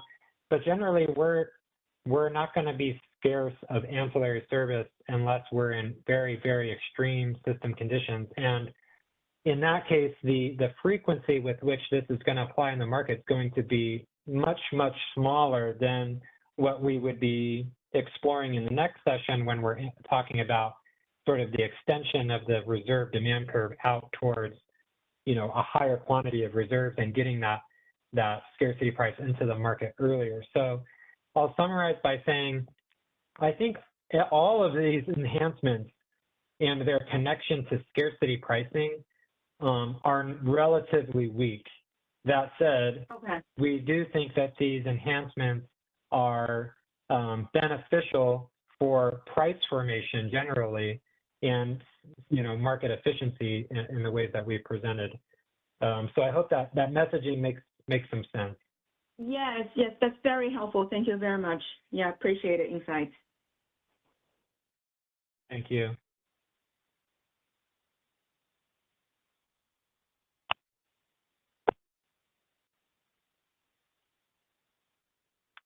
Hi, James, this is Alva. I'm sorry, it's like JK and I are not in the same room where we probably agree on how to message from our side, because I sort of feel like you know you got to the right point on that, but I mean one thing to keep in mind is that one of the reasons I think you're foregrounding this is because there was this whole question of why don't ancillary service scarcity prices work, and I think this is getting into all of that. And I think you're right that this isn't the right way to deal with a multi-period market shortfall, but it's still worth considering why the the implementation of scarcity pricing that you've got right now is not really effective. And so I think this is really useful to go through this, or I don't know if it's useful. It's very interesting for me, and I think it sort of clears the board for you to be able to go forward with maybe some more practical um, ideas. I did want to. I was realizing as you were talking about the real time um, uh, ancillary service reoptimization that there's a kind of a fundamental problem there, and maybe it leads even to some even more reconsideration of this in the short term, which is with regulation it makes sense to be saying I'm going to use you for regulation in the next 5 minutes rather than energy, but for spin it doesn't. And so there's a fundamental issue with what it means to procure spin in the 5-minute market, unless you're procuring for a future interval rather than the one that you were talking about co-optimizing with energy, but you can't really co-optimize the spin procurement with energy in the 5-minute market. So because once you can't deploy it without deploying it, and so it's essentially it becomes just if you were to say I'm going to take you for spin and deploy you, it would just be like giving somebody an adder for their energy when you don't need to do it anyway. So I think it's a suspect direction to go, given how what it means to procure spin currently. So I think these things have to be thought about carefully. I'm sure it's already an issue in the FMM where when you procure spin, presumably for the first interval, if you're procuring spin, you're going to deploy it if it needs to be deployed. And so you're essentially just like I was saying, you're just giving them an adder for energy. But at least in that case, you have the idea that, well, first of all, you're just meeting a requirement, so you don't intend to deploy it. But also, even if you do procure it, you know that it's not automatically deployed for the latter part of the 15-minute interval. So there is a capacity value there, but in the 5-minute market, I'm not sure that there is a real capacity value for spin that you should be paying for. A good point, Alva. And the challenge, the mismatch of the 5-minute interval of RTD and the 10-minute ramping of the spin and non-spin product has come up in internal discussions, and so that's right too. That is a good point. So it is sort of something we're thinking about. I want to be your comments made me think about a general point, which is that when we talk about deploying the contingency reserve, we have to be just very clear about what we mean, because my understanding is that in the Eastern interconnection and the Eastern markets, they effectively, they don't have some sort of separate real-time contingency dispatch that can effectively deploy the held contingency reserves for energy. They just do that in the normal market, dispatch. For us, when we're talking about deploying the spin and non-spin, that is a specific process with which we undertake in the real-time contingency dispatch that can actually reduce the quantity, at least in the short run, of the operating reserves that are held in the market, because some of them is actually being used for energy. However, that does not mean that we cannot take a resource that has scheduled spin from the day-ahead market and convert that spin to energy in the FMM, all it means is that you're taking some amount of capacity, you're transferring spin and energy from one resource to another by saying, you know, based on the system conditions, cost, congestion, whatever, it now makes more sense for this resource to be deployed as energy and for some other resource to be deployed or to be procured as spin. So you're still able to sort of shuffle the procurement and in a broad sense, kind of deploy energy from spin in that broad concept. But that under that concept, the system-wide spin procurement overall is the same. You're just switching the resources that are providing it. I hope that helps a little bit.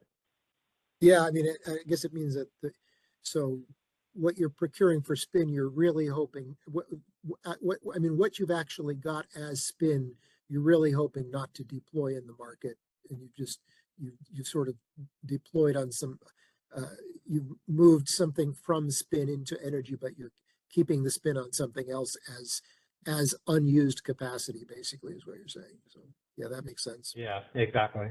Yeah. Okay. And there has been because of that construct in the Eastern market and the Eastern interconnection, that there has been higher willingness for their operators.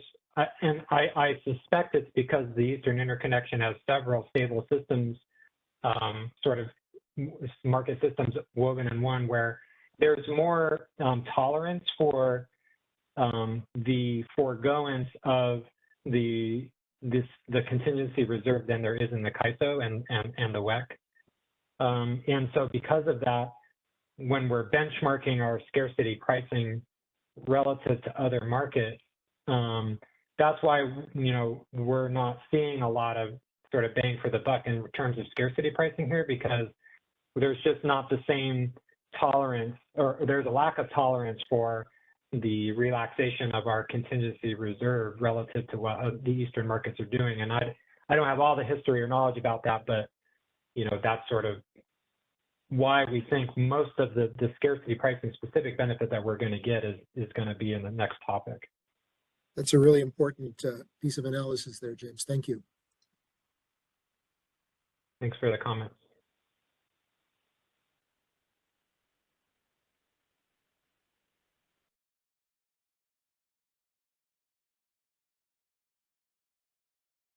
Hi, this is Don Trethewey from CISA. I think I just got unmuted. Can you hear me, James? Yep. So I think one thing important about the reoptimization of AS, especially under high penetration of storage, it's not about buying awards that can't be delivered and charging the real-time price. It's actually optimizing the storage fleet, because it may be more effective to sell back your AS award versus buying energy so that you can meet an upward AS award that you had before. So I think we want to keep that in mind when we talk about why AS resettlement becomes more and more important into the future. And then I missed out on the deliverability comments, but I do want to make a comment there. I think we're overthinking what deliverability means when you're talking about contingency reserves and regulation. I don't think the operators are, doing an analysis for deliverability where they're forecasting where they think the contingencies are going to occur. They may distribute the requirements throughout the system so that they can, minimize that. But really what we're trying to do, and this is the same problem we had with the flexible ramping product, is we don't want the optimization intentionally awarding to resources that at this immediate time we know can't be deliverable based upon transmission rates. We shouldn't be trying to solve the perfect. We shouldn't be trying to ensure that the contingency reserves are 100% deliverable, 50%, 10%. Is we're not intentionally awarding AS, FRP to resources that at this immediate moment we know is not transmission feasible. And that's what FRP has been doing for a long time, until we had deployment reserves. And I wouldn't apply an any higher standard for the contingency reserves as well. And then lastly, the point I would make is one of the reasons why the Eastern ISOs don't relax contingency reserves, specifically spin and non-spin, is because they have replacement reserves, or as the MSC likes to call, latent reserves. And so they're triggering their demand curve off of the latent reserves, or the replacement reserves. They're not triggering it off of spin. And that's where the KISO design needs significant improvement relative to what they're doing with operating reserve demand curves in the East. Good comments there. And I agree with the last point. That was an important point that we've shared in the working group process, that the Eastern markets have these 30-minute reserves, replacement latent reserves that can help them absorb and get these price signals into the market earlier, which I think is where I was going by saying, we think that most of the improvements related to scarcity pricing are going to occur in that sort of conversation, which we've designated for the next working group session on January 9th for scarcity pricing. So I'd agree there. Right, but I think there is still a separate price formation issue with regards to AS and energy that you've alluded to earlier in this. Mm-hmm. Yeah, and it's not to say the scarcity reserve demand curve has a place and a function that is important and valuable. However, as a general purpose scarcity pricing mechanism, it's for one, triggering far too late in the game to make a difference.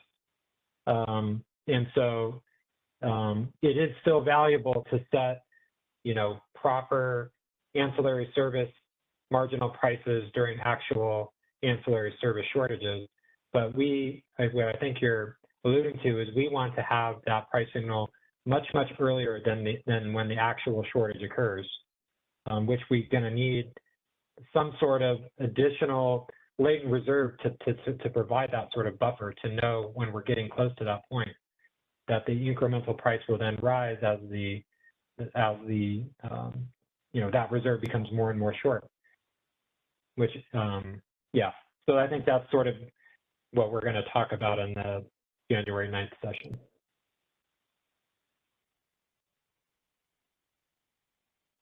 But can I just be clear? What the last point I was trying to make is there is price formation concerns with ancillary services, because if you're awarding ancillary services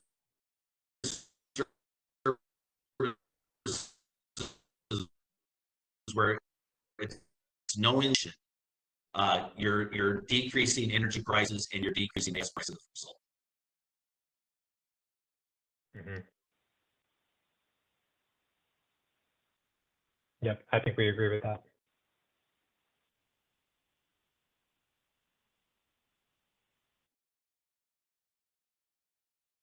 That's all I had.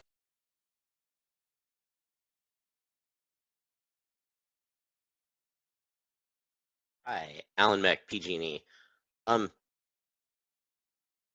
a little bit concerned about, and this may be just the wording of the bullet, but it sounds like, based on my reading here, that you're talking about giving a day-ahead award to ancillary services and then unwinding that award effectively in real time, which seems potentially problematic, because if you're a resource offering in the day ahead, you get an AS award, and then let's say that you get that award reduced in real time, you might be offering your resource still in real time, you might be following your day ahead dispatch, but you're getting somehow punished for it. Am I reading that right? Well, it depends. It's under the scenario you played out where you have the available capacity and you're rebidding into the market, and the real-time optimization just shuffles your awards into different allocations, then presumably you're not being punished because your offered capacity is being made to its maximum valuable use. And so, yeah, you might have to pay a deviation for your lack of a spin award in real time, but presumably that would be made up with for whatever product you were given as a replacement for that capacity. But what if the real-time price just crashed on you? Then you're losing out on the benefit of participating in the day ahead. The real-time price for the AS or for some other product?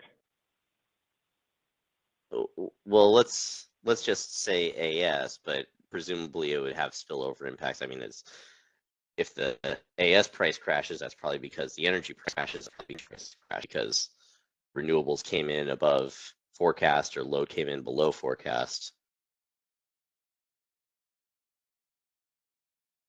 Yeah, so if it could be the case where you get a day-ahead market schedule for,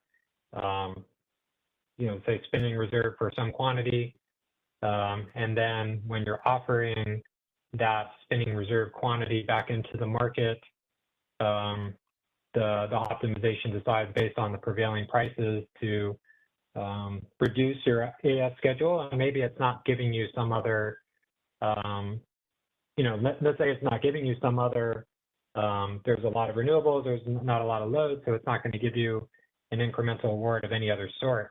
But you hopefully in that situation would be paid in the day-ahead market for some higher price that then when you pay back in the real time, you're still netting out some sort of profit, because if you're paying back at the lower real-time price, then you're securing the profit at the price difference. So hopefully it would still make the resource willing to follow the operator instructions.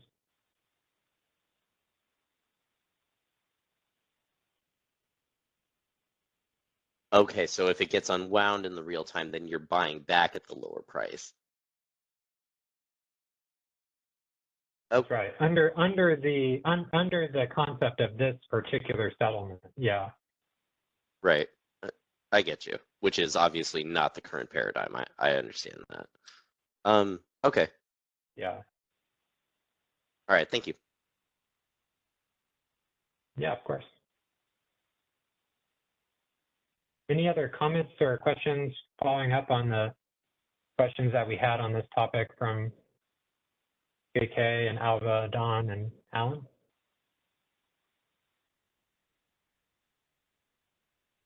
Okay, let's move to slide 26.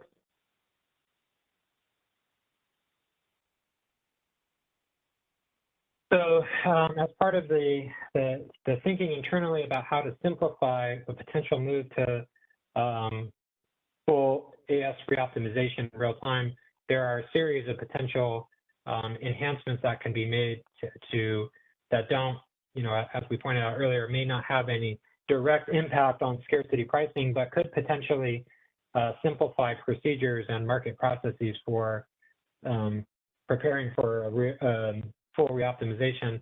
One of those ideas is to essentially collapse the existing spinning reserve and non-spinning reserve products into a single contingency reserve product. So some background on this is that some years ago, the WEC removed the mandate for maintaining a minimum 50% spinning reserve as part of the contingency reserve. So for a long time, the ISO, the market operator, would determine the contingency reserve requirement and was required to procure at least 50% of those reserves as spinning reserve, and that's no longer required. And since that has no longer been required, CAISO does continue, the market operator does continue to procure spinning reserve in the market, but the target procurement may be less than 50%, and that is at the discretion of the operator. So you can see, if you're curious about this, you can see this in some of the Department of Market Monitor reports that show the quantities of non-spin that are being procured relative to spin, and you can guesstimate a overall percentage there. But in any case, because of the lack of this requirement, there doesn't seem to me to be obvious need to continue to have the market procure these as separate products. And therefore, you can collapse them into a single contingency reserve requirement that would more or less take on the certification requirements of non-spin if you're not needing to be required to have the attributes that would be necessary for spinning reserve to essentially convert this all into non-spin, which would simplify the AS procurement co-optimization of the market, potentially the AS deliverability, where you don't need to have different concepts, different reserve concepts for these two different products, as well as other types of processes and settlements.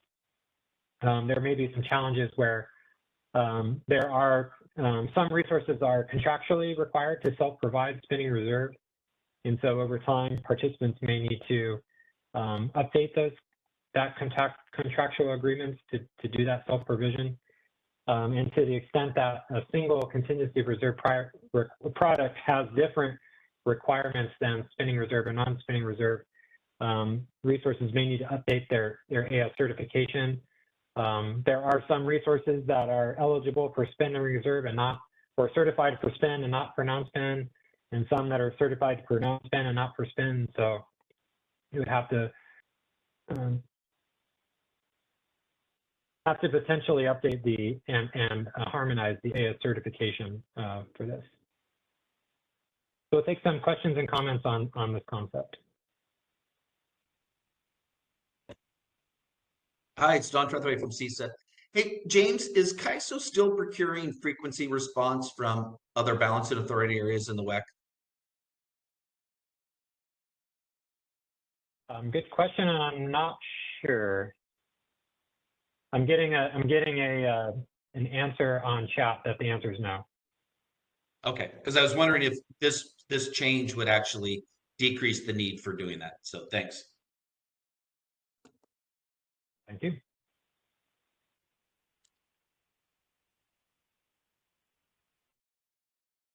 Any other questions on this slide? Comments?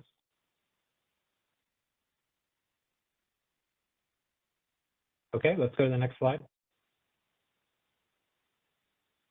Similarly, as CAISO is brainstorming ways to simplify the AS procurement and in preparation for potential co-optimization and deliverability, another idea is to eliminate the cascading procurement between regulation and contingency reserve. And I think I will,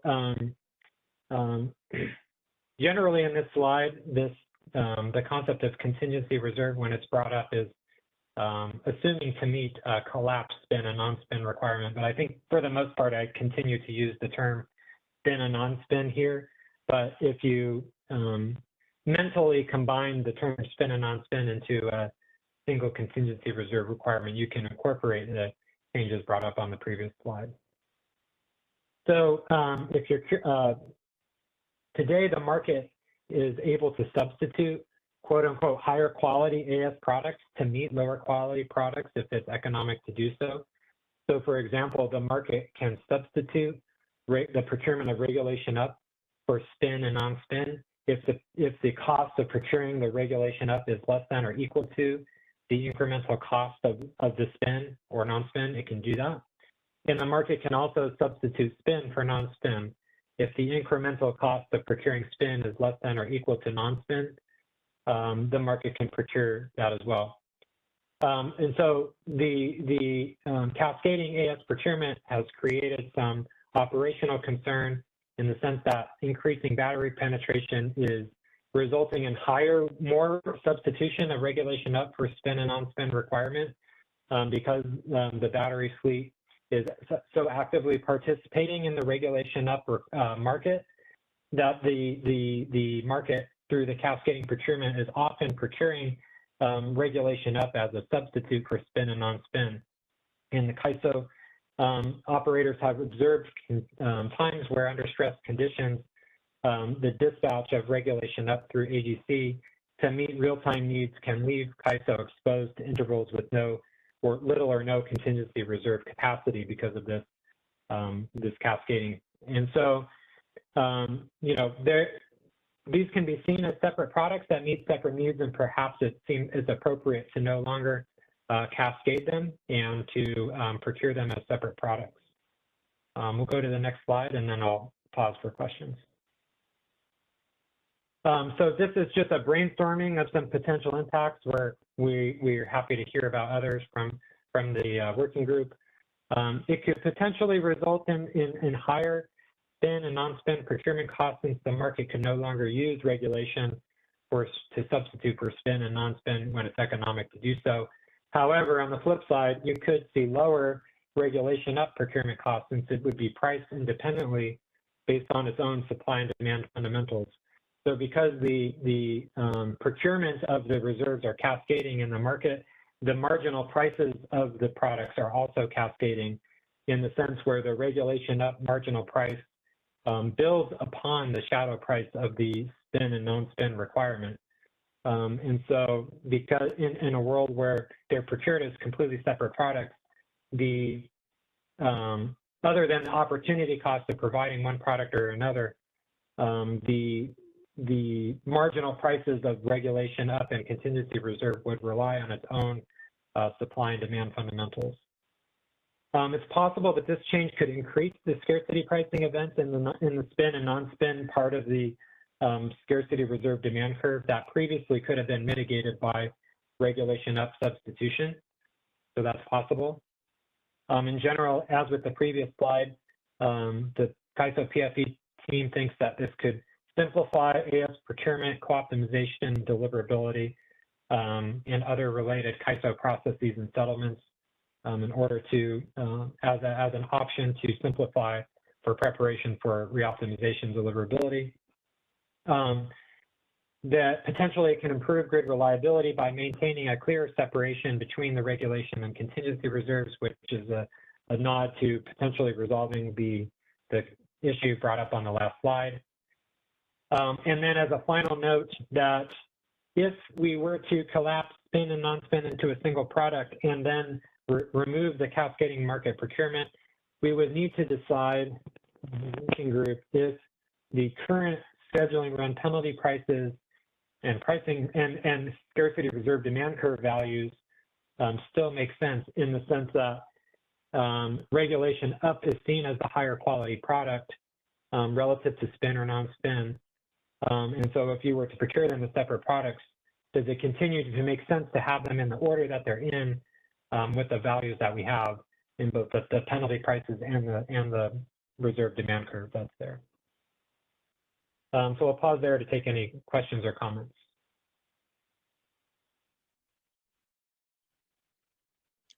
Hi, James. Don Crethway from CISA. Thank you so much for bringing this issue up. I think the need to separate the two is probably very important. I think if you look at the implementation of attenuation factors for storage, where there's an assumption that the SOC changes with regulation up and regulation down awards, that regulation up impact on the energy can flow through to the spinning and non-spinning reserves. And I think that's pretty problematic. I think we saw some pretty severe price formation issues with the initial implementation of the attenuation factors, where we were seeing, for instance, regulation down prices going negative. I don't think that it's been fully comprehended what attenuation factors on regulation up awards do with regards to impacting the spin and non-spin procurement. Thanks. Don, that's good points. Mm-hmm.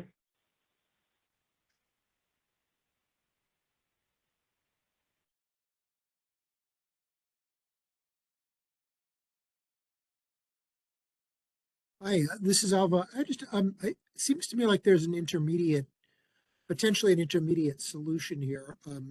So it sounds like and I didn't actually understand what the nature of cascading services means now, which is you buy additional regulation up, and then you just treat that regulation up as meeting the spinning reserve requirement. You could, and not to say this doesn't also require changes in the concepts, but you could simply say that a bid for regulation, because it is a higher quality service, could be used for spin. And so you could separately, you could procure regulation as regulation and spin as spin, and not allow that additional regulation or the portion that had been bid as regulation that you're using as spin to be used as regulation. You can simply not have it available for regulation and treat it as other spin is treated. That addresses both the attenuation issue, but also keeps it out. It makes the kind of phenomena you're seeing not possible. Of course, it also means that you have to have some form of energy bid that supports that, but that's might be a relatively minor issue in terms of like what's required in the bid format. But I think there was a concept of cascading ancillary services as implemented 25 years ago that was basically that. In other words, you bought one service and moved it into the lower category of service, but you didn't treat it as still available for the higher quality service. Yeah, thanks, Alva. I appreciate the idea and the concept that there may be intermediate steps here, and I won't try to work through those all together on the call, but Right. would love to explore that further if we can connect on that and maybe share some ideas. Sure. Thank you.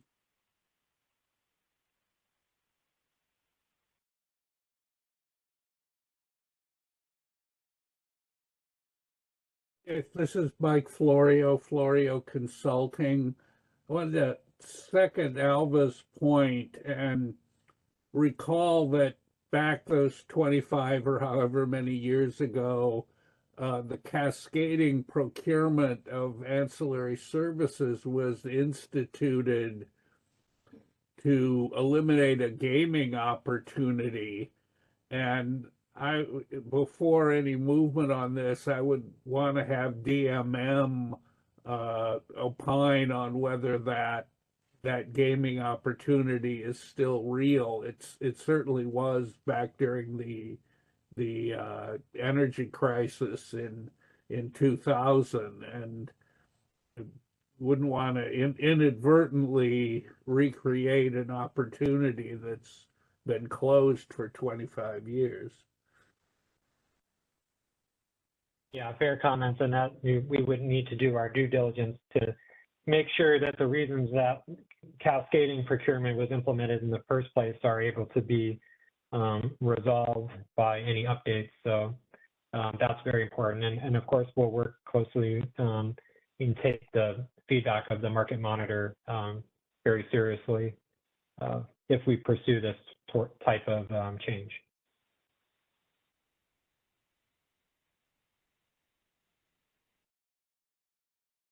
Anyone else from the working group or from the CAISO that'd like to add on or ask any questions building on the discussion here?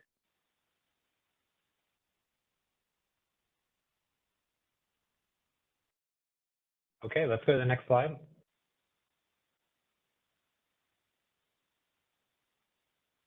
So this is sort of not a concept that was discussed in the phase one or in the discussion paper that has come up in some internal discussions as preparing for this meeting.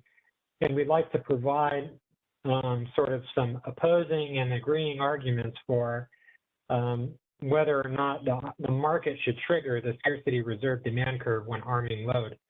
So as I mentioned in a couple slides back, if you're just joining us, the CAISO arms load is essentially a procedure where the operators ask the load serving entities to provide some curtailable load that can be used to meet the CAISO's contingency reserve requirement. And the contingent or the resources that we're providing contingency reserve can be released into the market with energy bids that are set to the market cap, as we talked about with Mark Smith earlier. But the idea now is that, well, when the CAISO or when the armed load is using to meet a contingency reserve, should it also trigger the scarcity reserve demand curve to say that the contingency reserve is actually short and should be activating the reserve demand curve to be setting the price for the associated AS product. So provided what I thought were some helpful arguments for or against to see, get a feel for what folks on the call thought about it. But when an argument for could be that when system operators are resorting to arming load, it indicates very tight supply situation where they're preparing for potential supply shortfalls. The armed load is being used as a substitute for traditional contingency reserves, which suggests there's actually scarcity of traditional AS supply. The scarcity of AS supply is exactly what the SRDC is designed to reflect in the price of both the AS product that's short and co-optimized in the energy price. Therefore, it seems counterintuitive that the scarcity reserve demand curve would not be triggered during load arming events. The opposite perspective might look like something like this. Arming load increases the effective reserve capability of the system because the armed load can be treated as a contingency reserve. By making load itself available as a last resort capacity resource, the system's need for traditional generation-based reserves is reduced, which means the system's no longer as critically short on reserves as it might otherwise have been. Since arming load effectively alleviates some of that scarcity by creating additional contingency reserve capability, there is no longer a shortage that should trigger the scarcity reserve demand curve mechanism. So again, the status quo is that when we're in an EA3 and LSCs are being told to arm load, the market does not trigger necessarily because of that action, the scarcity reserve demand curve. So if there are anybody would like to opine on these arguments, add to them, support or not support, we'll go to that. Otherwise, we can let people think about it some more and we can talk about it more at a future working group. So I'll just pause to see if there's any immediate reaction.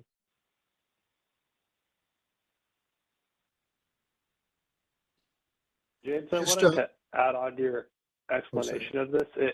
Is that this practice occurs following the declaration of an EEA by the reliability coordinator when I think the wording is firm load interruption is imminent or in progress. So this really is an emergency action as well. And then you're asking how should that be reflected in the pricing. But this isn't something that is done in the course of normal operations for the CAISO BA. Thanks, Danny. Let's go to the first caller. This is Alva, and Danny just basically stole my thunder. I mean, I was basically going to say the argument against is missing the idea that this is you've declared an emergency. So talking about it as if you can now pretend that you're no longer in a shortage condition until that emergency is ended. I think this argument is a very weak one. I think the argument for is the stronger one here. Thanks, Alva.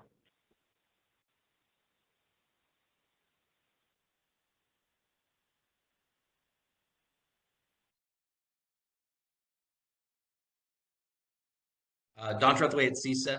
You know, I think we really need to think about this in the context if you actually ever had a deviation settlement for ancillary services. You know, one of the changes that CAISO made as a result of summer 2020 was that when they armed load, they put all of those resources that were being held on contingency reserve at $1,000 energy bid price so that it wasn't cratering the price of energy. And you know, you wouldn't want to, for instance, do that, put that supply in and then charge them a higher cost because you triggered the SRDC for the reserves and basically had them buy back their reserves at a higher price because you called them, you substituted the load providing that service and had them provide energy. So I think a lot of this, to me, you need to think about this in context of, is there an actual resettlement? And if there's a resettlement, not just no pay of your day ahead awards, then we'd want to think through this a little bit more, which could be an argument against. Yeah, that is interesting. Not something that I thought about, but that does make sense because you would be right. You are taking the contingency reserve and converting it to energy, and then if you were subject to deviation settlement, basically having the reserve forced to buy back at the scarcity reserve demand curve, which may or may not be sufficient to cover the benefit it gets from, even if it doesn't get an increment, it may not even get an incremental energy award because it's not guaranteed to be dispatched. That's right. But it would still have to pay back the, AS. So that's interesting.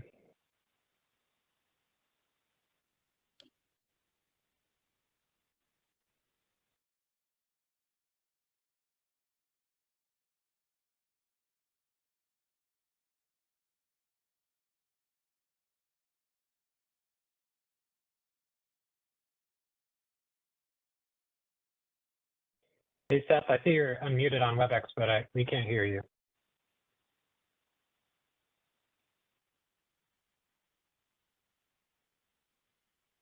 Seth, your line is unmuted in WebEx. You might be double muted on your phone. Yeah, sorry. I think the best way to think about this is to have an LLP curve, loss of load probability curve, and then have that multiplied times the vol to give you like an operating reserve demand curve, so that you can reflect the value of reserve degradation as you get further, to these reliability issues. So, MISO just filed one of these constructs. ERCOT has one.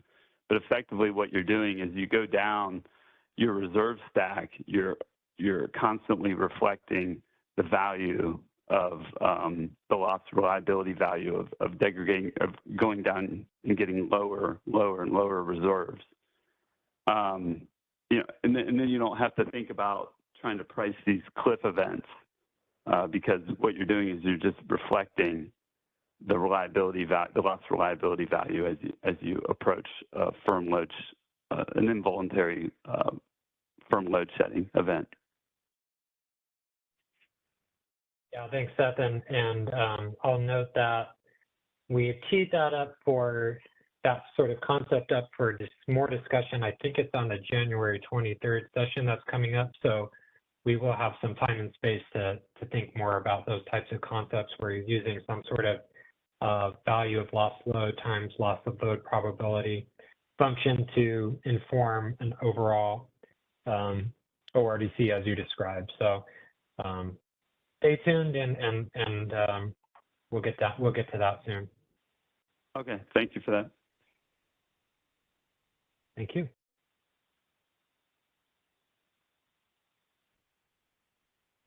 Hi, Michaela Flag, Customer Identity Solutions.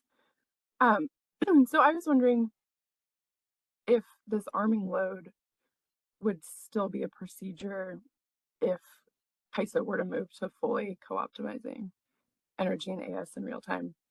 Because it seems like what would happen would be that the co-optimization would just move reserves to energy and you'd hit the scarcity price for reserves. Like it would happen automatically. It's a good question, and it depends on how the scheduling run priorities change with full reoptimization, if they change, because relatively speaking, the reserves are protected, or I guess in the current paradigm where we're only procuring incremental reserves, we do allow the scheduling run penalty prices to relax the procurement of these incremental reserves for energy. But that might not be the path we want to go down if the reserves were fully reoptimized. And that sort of touches on some of the earlier discussion we had with ALVA, where the term deploy the reserves is tricky because currently the term deploy implicates the real-time contingency dispatch process where the CAISO is basically using contingency reserve and using them as energy for the short term.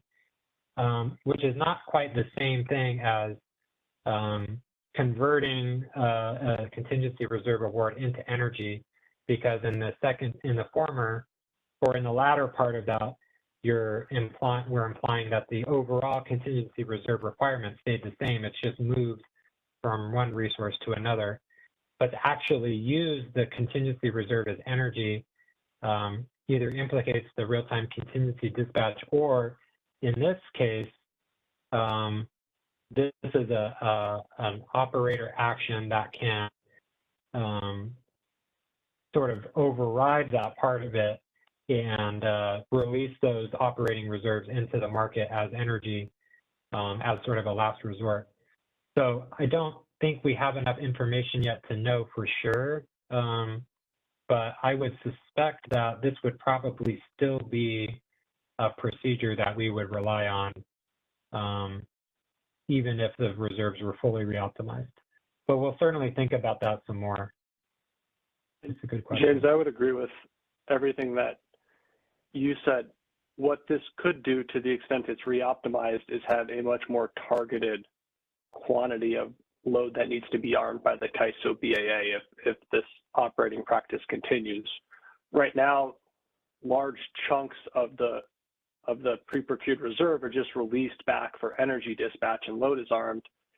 In this type of construct, the value that the surplus variable takes for the commodity that was short, in this case contingency reserve, could give you a much more accurate target of the quantity of load that would actually need to be armed. Yeah, and as you were talking, that was what I was thinking too, is that in Michaela's context, the converting reserve to energy is part of the optimization process, but in the arming load process, the quantity of armed load is conditional on individual LSEs. That it's not, the quantity of armed load is not necessarily a market determined quantity. And so it does seem to me that we would continue to rely on that practice if needed, but we can certainly think about it some more.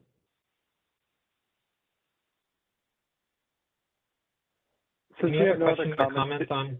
Oh yeah, go ahead. Yeah, just another thought for this broader community is this conversation is entirely happening in the context of what operator actions is the CAISO BA taking, and how does that affect scarcity pricing for the entire real-time market. And so I would pose, would similar kind of scarcity pricing or administrative set pricing, would that be appropriate if another participating BAA took similar operator actions? Just in the spirit of equity, we should all kind of think through, each BAA is responsible for their own reliability and maintaining their own reserves, but at what point should one BAA's operator actions impact the broader price formation for the market footprint?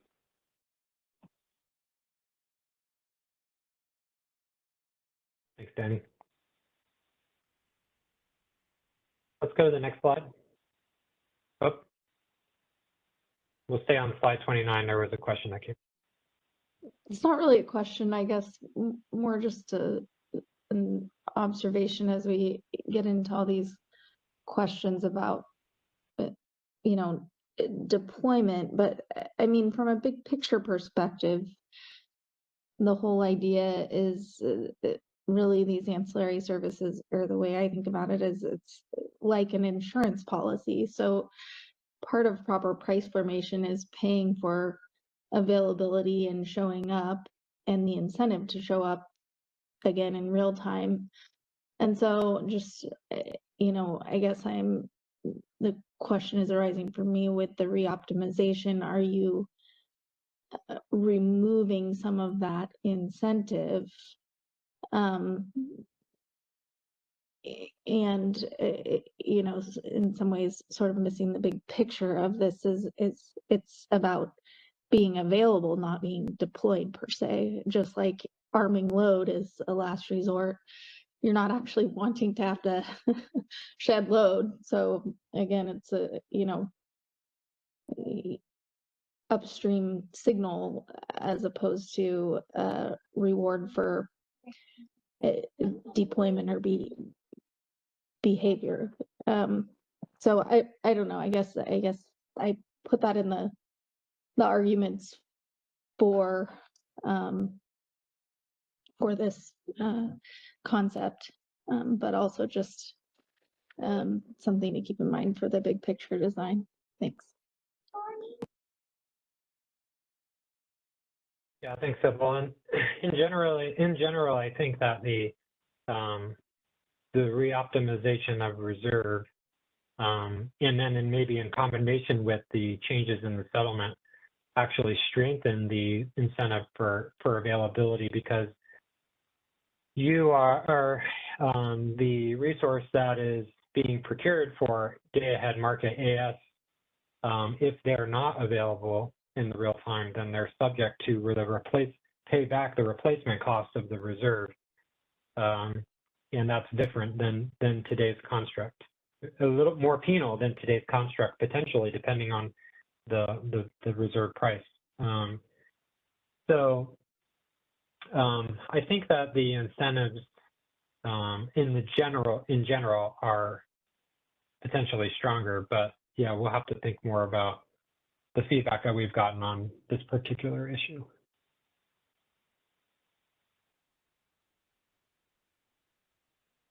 Okay, let's go to slide 30, please. Okay, so this was the last, and we sort of left this as a placeholder here, but we teed up earlier in the discussion about, you know, coming out of the phase 1 working group, there was this idea that, you know, symmetry of scarcity pricing is a desire across the regional market footprint is desirable. And because the CAISO BA is the only balancing area in the EIM and in the EDAM that are carrying AS through the market, that is there an opportunity, or is it even a good idea to try to implement an SRDC-like mechanism for WEIM areas outside the CAISO, while at the same time maintaining a decentralized AS procurement model? So, you know, knowing in the long run that as the regional market expands and the offerings expand, that potentially we would move towards a centralized AS procurement paradigm, but that's not, you know, something that's on the bucket or on the docket in the short run. But that, you know, the scarcity reserve demand curve gives the CAISO balancing area an opportunity to reflect the scarcity of its reserves and energy within the prices in the broader market, and able to attract supply through those market signals to its footprint. And to the extent that other balancing areas in the Western EIM would desire to have, you know, something along those lines for itself, then stands to reason that we should brainstorm some sort of mechanism that could achieve that. So we don't really have any, you know, broad ideas for how to make that happen, but are interested in hearing from EIM entities that, you know, value scarcity pricing if there's something missing that we should be considering here.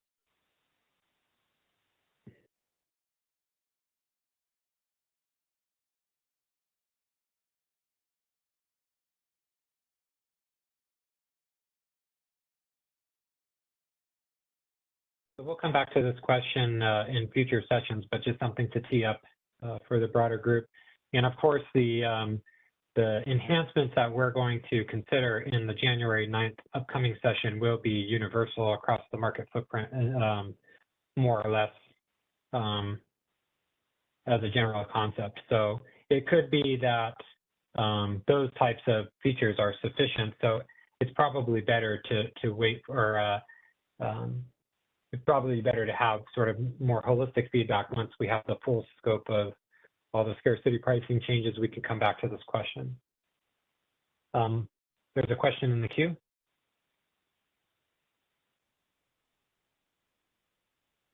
James, Dan Williams from the Energy Authority. So don't have a specific comment on the question at this point. Look forward to discussing in the future. But I think maybe an important point of information as we move towards that discussion is just to try and gather some more data on what the sort of ancillary service management and sort of staying out of scarcity conditions, those sorts of things that EIM BA operators take today any data that we might have around that. So, we have a lot of data for the CAISO BA coming out of the annual reports, and even going back to some of those changes that we referenced around moving from sort of the split between spin and non-spin. But to my knowledge, don't really have that for the EIM areas, or don't have it aggregated in one place.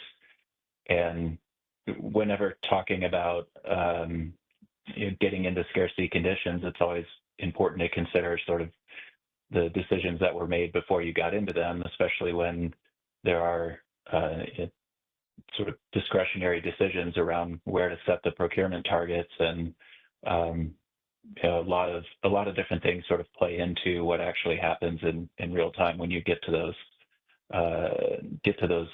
tight operating hours. So I don't really know how to pull some of that together, or maybe if it's just requesting that some of the EIM BAs have some report out from their system operators whenever we next discuss this. And maybe there's something we can learn from how they look at this when thinking about forward policy decisions that we might want to put forward. Yeah, thanks, Dan. Good, important context here. I'm getting some notes that we do have some reports on use of available balancing capacity that could be helpful context for that sort of discussion. And of course, the AET procedures are pretty well documented in summer reports. But some of the questions do implicate practices and procedures that are sort of beyond the reach of CAISO as the market operator, because the reliability requirements are not sort of ours to dictate, and so it could involve a roundtable of sorts of trying to understand different practices across the West that might be helpful. So and of course, in a long run matter, as a long run matter, one obvious next step might seem to some as well, if the market were to procure AS for the entire region, then you don't have this problem. So this question was intended to represent some sort of intermediate stepping stone where we're maintaining the existing paradigm of this decentralized AS procurement and reliability requirements generated by the individual BA operators themselves, and not through the market operators. So, Dan, I see your hand pop back up, so happy to hear your reply. Yeah, just one more thought. I mean, I think that's why we kind of need to hear more directly from the EIM BA operators, and because there is that nexus between reserve sharing group participation, available balancing capacity, and then just sort of how entities position themselves from day ahead to real time. And that gets into, as Don mentioned, the latent reserves aspect of it, that maybe some of that may live within ABC, some of it may be bid into the market, but may just be part of how entities are sort of setting themselves up to have some length for outlier type events. But it feels like we get a lot from the ISO on that, because you do a lot of data analysis, and DNM has a lot of data analysis on that, but we just would love to hear more from the EIM BAs in that area.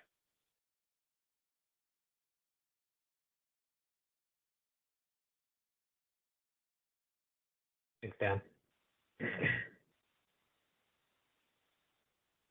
Yeah, it could be something that we can consider for future, WEIM roundtable discussions, or forums like the RIF or others that may have sort of a wider geographic reach than we have here in price formation, but something that team will consider for sure.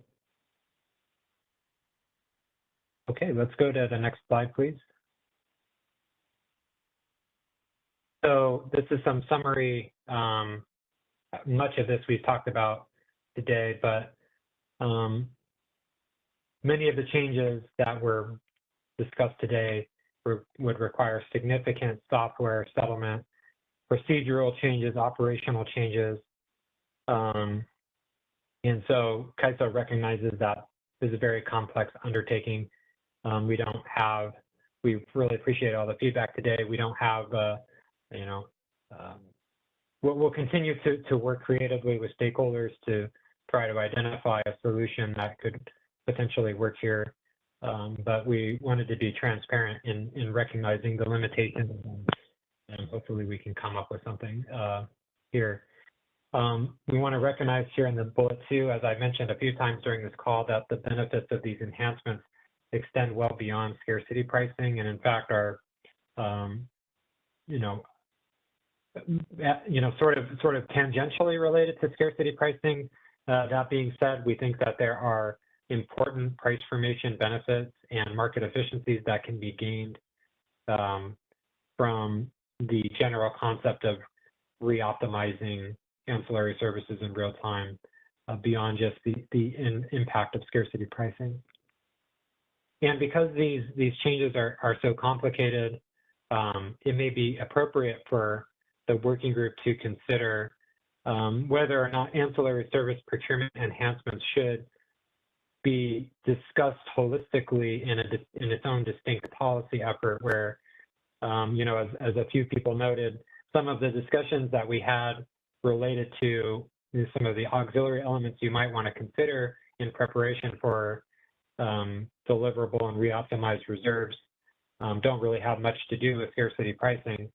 And so as a policy effort, in order not to detract from the policy discussions that we'll have over the next couple of sessions towards scarcity pricing enhancements that may come more immediately, it may be appropriate to consider moving this sort of discussion into its own policy effort and out of price formation. Recognizing there are price formation and scarcity pricing benefits, but there may be more immediate changes that we can focus on for now. On the other hand, we may also consider if it's desirable to continue to talk about ancillary service procurement enhancements in price formation, that we will need to potentially stage the implementation of these changes over the longer term so as not to delay on more immediate scarcity pricing enhancements that we discuss over the next couple of weeks. So I think it's not appropriate necessarily to answer this question today, it's just something to keep in mind as we proceed through the series of scarcity pricing enhancements, that we don't want these changes to keep us from other beneficial changes that we might be able to make on shorter order. And we welcome stakeholder feedback as to which approach to take, and we'll have opportunities to take that feedback down the road. I think this is my last slide. If you may preview slide 32 for me, please. Okay, so this is my last slide. I'll just turn it over to my colleagues to see if there's anything anybody else wants to add from the panel, or if there are additional questions or comments from the working group, we'll take those now.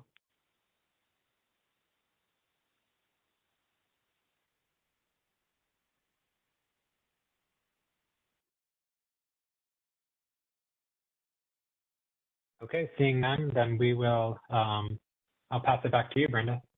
Thanks so much, everybody. Thank you, James. We appreciate your presentation today. And then just a reminder, James is our lead policy developer for this team. Thank you, Danny Johnson, who's also our market design sector manager, and George Angelides, who is executive principal for power systems. Just a recap on a lot of our folks that are here. We do encourage any upcoming meetings to have stakeholders bring any presentations that would best help us with the topics. And those topics are actually showcased on the Stakeholder Initiative webpage. And so you'll see the main title on each activity and exactly what we're planning to speak on, high level, on the Price Formation Enhancements webpage. Also, you have any questions, feel free to send them over to ISO Stakeholder Affairs at CAISO.com.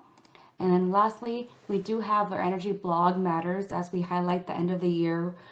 This year we had a lot of great events such as the Stakeholder Symposium, also the commemoration of the 10 years for WEIM, benefits, growth, and successes. So thanks to everyone who's been here with us in this calls to listen into all these policy updates as well as this price formation enhancements phase 2 working group. We also will be expecting a lot of more meetings coming up in January. So if you see those meetings already on the calendar, feel free to start looking at the calendars. We also accept any inquiries of any potential conflicts of any other meetings outside ISO. We want to be mindful if stakeholders have some major events, so we could definitely move around some meetings around. But at the same time, this call is being recorded and will be posted shortly later this week. And then we look forward to those who are participating with us this Thursday for our upcoming price formation enhancements meeting for faster pricing. But at this time, I would like to turn it to Silas to help us end this call. Thank you.